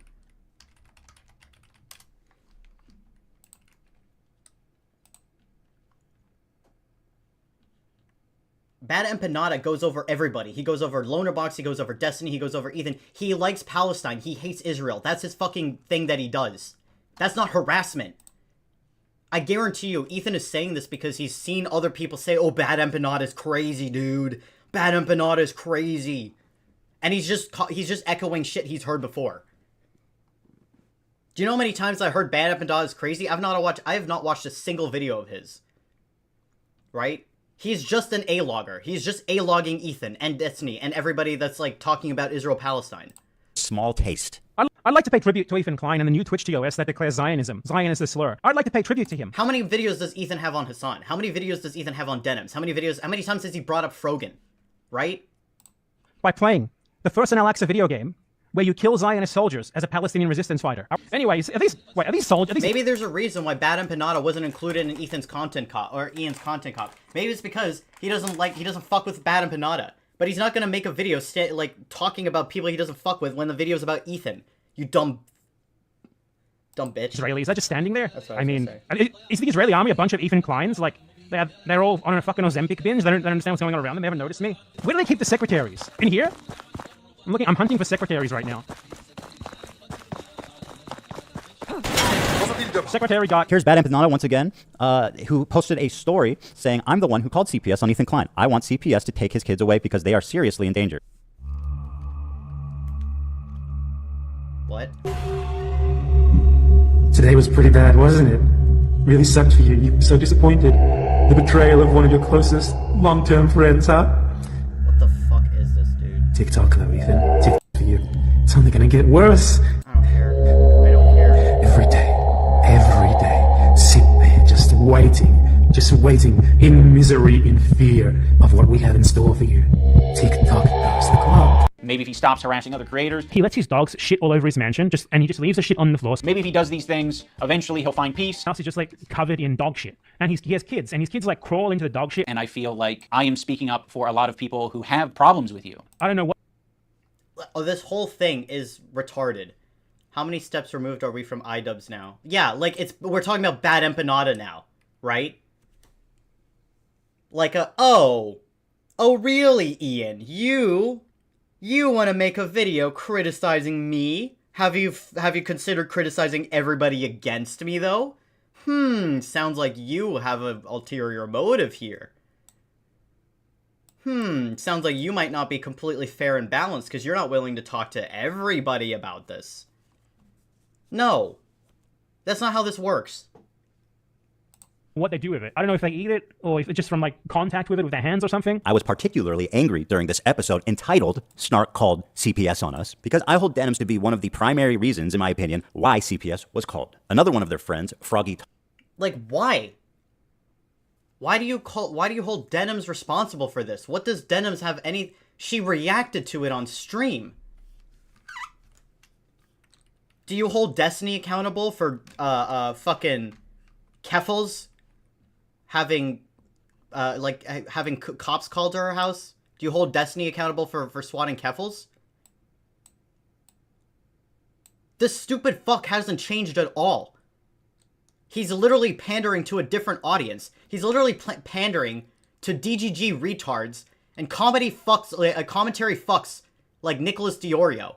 And now suddenly everybody's clapping like seals, not realizing they are literally becoming the same TRA dipshits that they complain about all the time. They're just not doing it wokely, so it becomes like a completely different thing. Ethan's audience hasn't changed at all. He has the same types of retards in his audience as before. Tonic had been spreading the same malicious rumor about me on Twitter for days before CPS was called as well. I used to work with this video editor named Rumor opinion why CPS was called. Another one of their friends, Froggy Tonic, had been spreading the same malicious rumor about me on Twitter for days before CPS was called as well. I used to work with this video editor named Froggy Tonic. This guy doxed the wrong man when he was trying to protect like White Knight for Amaranth. Keep in mind, this is the same man who doxed the wrong guy, complaining that Ian's former editor was talking about his kids eating dog shit or something.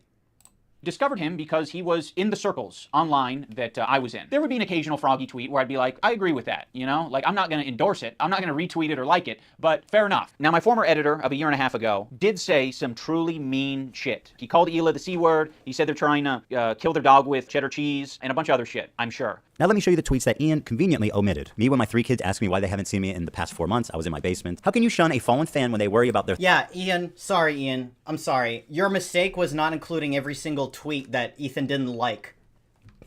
Maybe if you had included all of the tweets that Ethan didn't like, maybe then it would be better, right? Also, is Ethan seriously criticizing Ian right now for what he didn't say? And is that not exactly what Noah Sampson's criticism of Ethan was when it came to Israel-Palestine? That what he left out of the content nuke was what caused him to back a genocide. Is this not exactly the same fucking thing? That, oh yeah, here you go, Ian, here's what you didn't say. This dude is such a hypocrite. Nobody sees it. Their 3 kids when they can't be bothered to protect their dogs. Ethan was neglectful with his dogs. He's already been neglectful with his kids, and he will continue to be. As a child of a neglectful, bipolar, narcissistic dad, that's precisely why I worry about Ethan's kids. I explained it on the podcast, but the truth of the matter is, it's all a lie. It's all wrong. The man is talking about my children. He's painting me as a terrible parent, a neglect... I believe it, by the way. I do believe that these are, like, wrong things. I don't believe that Ethan would, like, have his kids living in squalor, right? The point is, though, is, like, I think you've probably done more damage to your kids by boosting these claims and by signal boosting this shit, like, than you would have done. Like, that's more damaging than if you had just left it alone. Right? The more defensive you get over shit like this, the more it makes you look like you have something to hide, or you have something to be defensive over. If it didn't happen, it didn't happen. Let it go. Parents, and saying that whose claim to fame as being IDubbbz's friend and former editor, is spreading malicious, damaging rumors about me that led to the CPS being called. Which, by the way, Ian does not explain one time. Did not mention why I'm angry at... Because it doesn't matter. Just because CPS got called on your kids by some random guy that you can't track down. By the way, Ethan can track down what? Random snarkers, but suddenly some CPS gets called. He can't figure out anything? Is it really that difficult? I could be wrong there. But I don't know. Again, like, Why is it up to Ian? Why does Ian have to do all these things? You sound like a lolcow. You sound like Keffels. You sound like every single person that everybody's ever made fun of for this stuff. Froggy Tonic. He did not mention why I'm angry at Denims. I'm waiting for the Ethan Klein warning shot. He did not mention the name of the episode. He did not mention what the episode was about. He actually has a perfect opportunity to explain the CPS call, but watch what he does here instead. Now, my former editor of a year and a half ago did say some truly mean shit. He called Hila the C word. He said they're trying to kill their dog with cheddar cheese and a bunch of other shit. What other shit, Ian? Other shit is doing a lot of heavy lifting, man. Now, why does this matter? Because Anissa was yucking it up with these guys during the period in which they were spreading this rumor and when the CPS call was made. The CPS call is central to understanding this story. You cannot tell this story without that context. And to try to tell this story without including that detail, it would be the most bad faith, cruel, gaslighting hit piece of all time. Unfortunately, that's exactly what he did. He convinced his audience that the reason that I'm mad, that I'm lashing out, simply because I'm a raving lunatic, I am crashing out, I'm just crazy and harassing his friends for no reason. And by the way, to my good friend Ian of 8 years, I really appreciate... No, the point was supposed to be that you're harassing these people. You're harassing these people for shit that they didn't even do. Like, they didn't have anything to do with the CPS call, right? Hold on.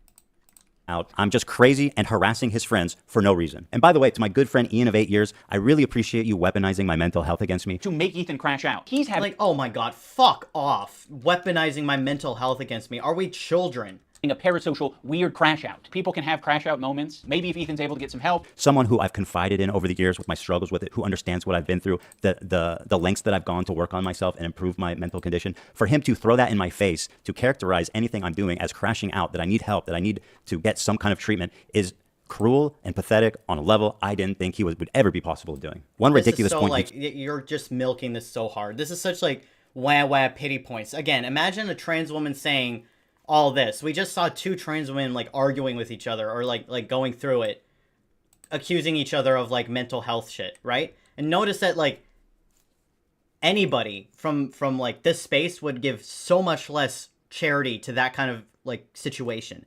Anything if it's like anybody that is generally disliked or unlikable, way less charity. But because it's Ethan, well, you know, Ethan can just get away with it.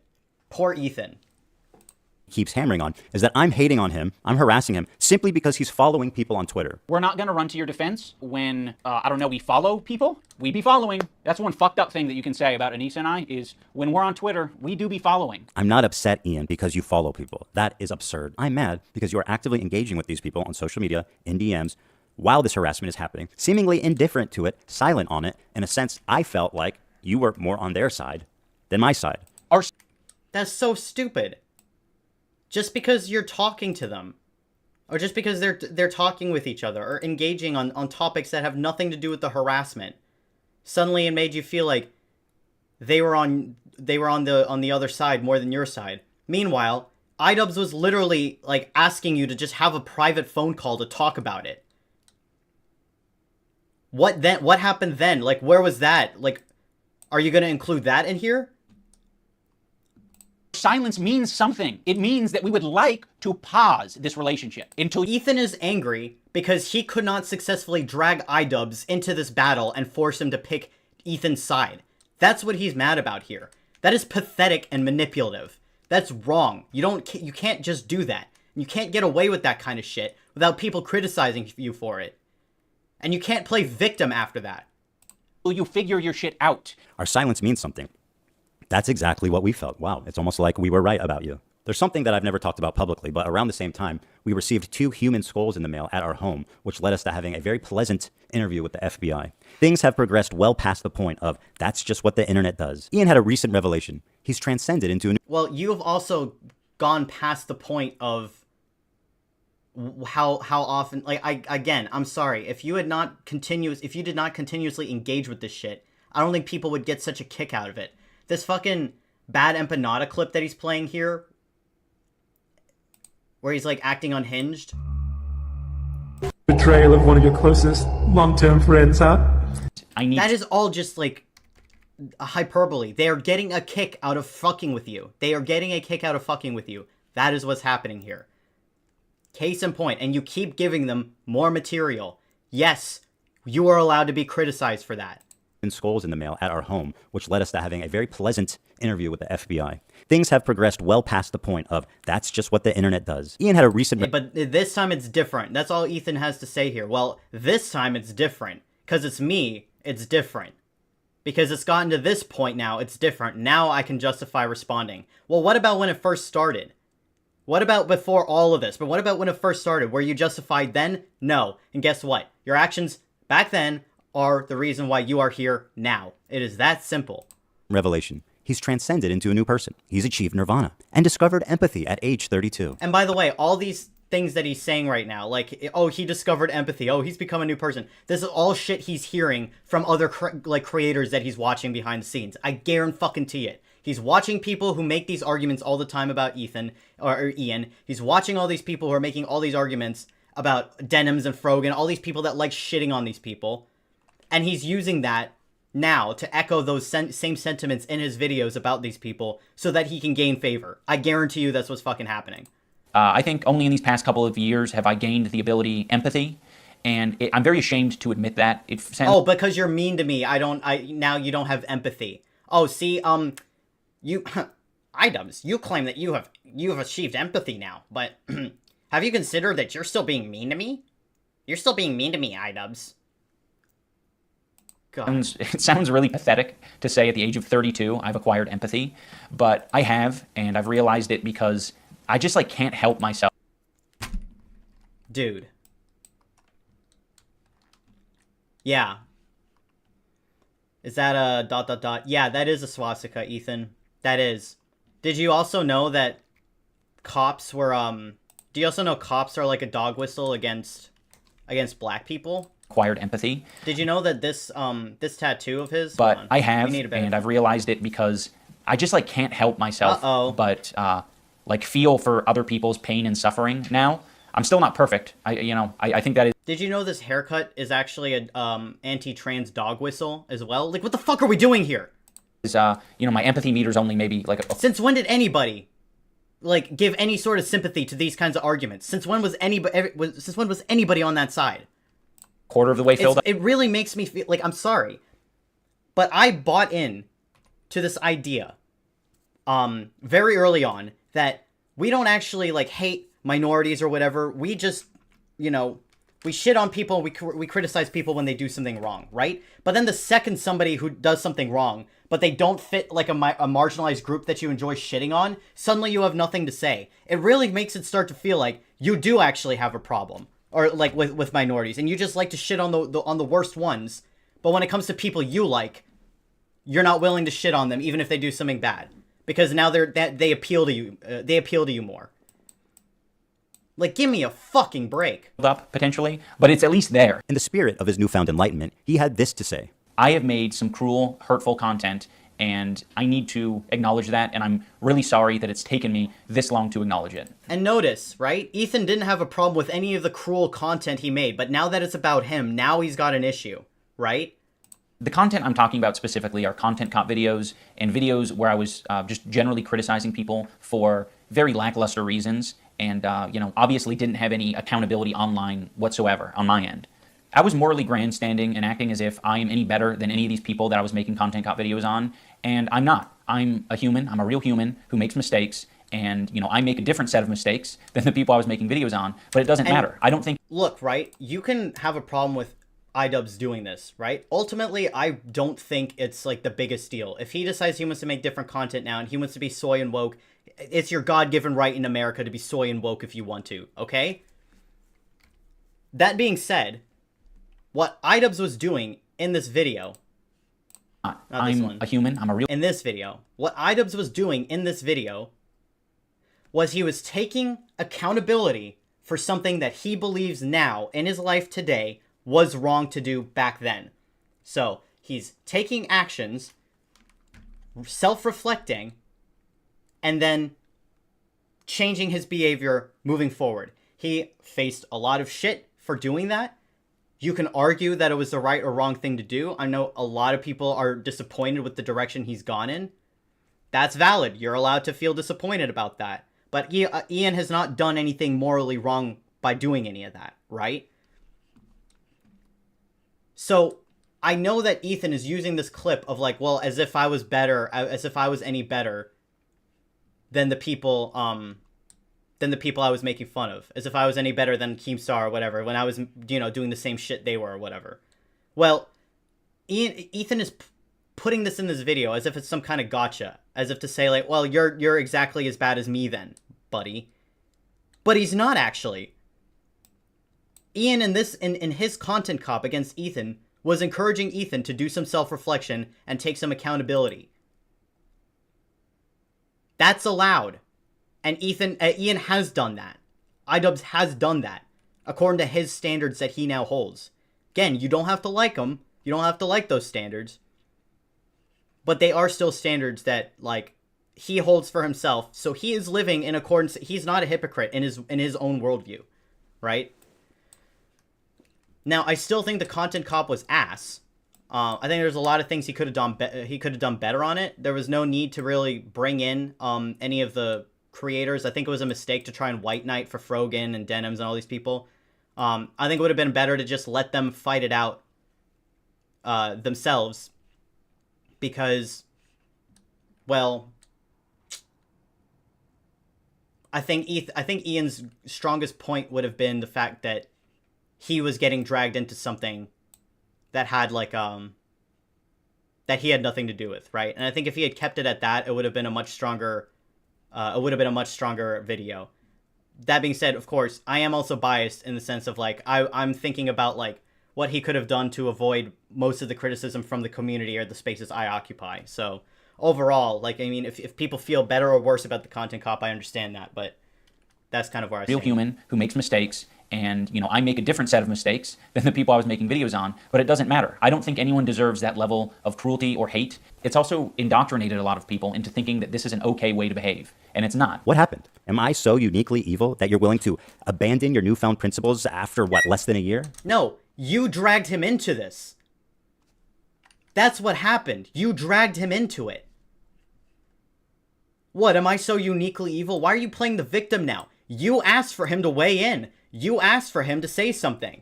You're just mad because he didn't say the things you wanted him to say. You fucking retard. What is it that I've done, Ian, that makes me more detestable than any of the other people that you've content copped? And for what did Maybe because you, unlike Keemstar, unlike Leafy, unlike Jinx or whatever, maybe it's because you were emotionally manipulating him and using you guys' friendship as like leverage to try and force Ian to say something publicly. Maybe that's why. you do this? To revitalize your dying career? This entire video reeks of and again, the more digs that he hears from fucking Nick Diorio and any of the other people that you've content copped. And for what did you do this? To revitalize your dying career? This entire video reeks of desperation, of being thrown together, and poorly researched. I don't really even understand why they did this, and I can't imagine that it's going to be worth it. Thanks for the 8 years of friendship, buddy. Have fun with your new friends. Like, what is that? That was shit. That was total shit. Alright. Well, I think that does it. I really want to go over, like, Diorio's shit, because I am just genuinely curious to see what his reactions are to all this. I mean, he's definitely pumping it out. But I think we'll save that for another day. I might be back tomorrow. We'll see. I'm trying to kind of see what the best balance of, like, streaming time is for me. If I can do, like, two streams a week, or if one stream is enough. So we shall see. But thank you, everybody, for joining today. And I will...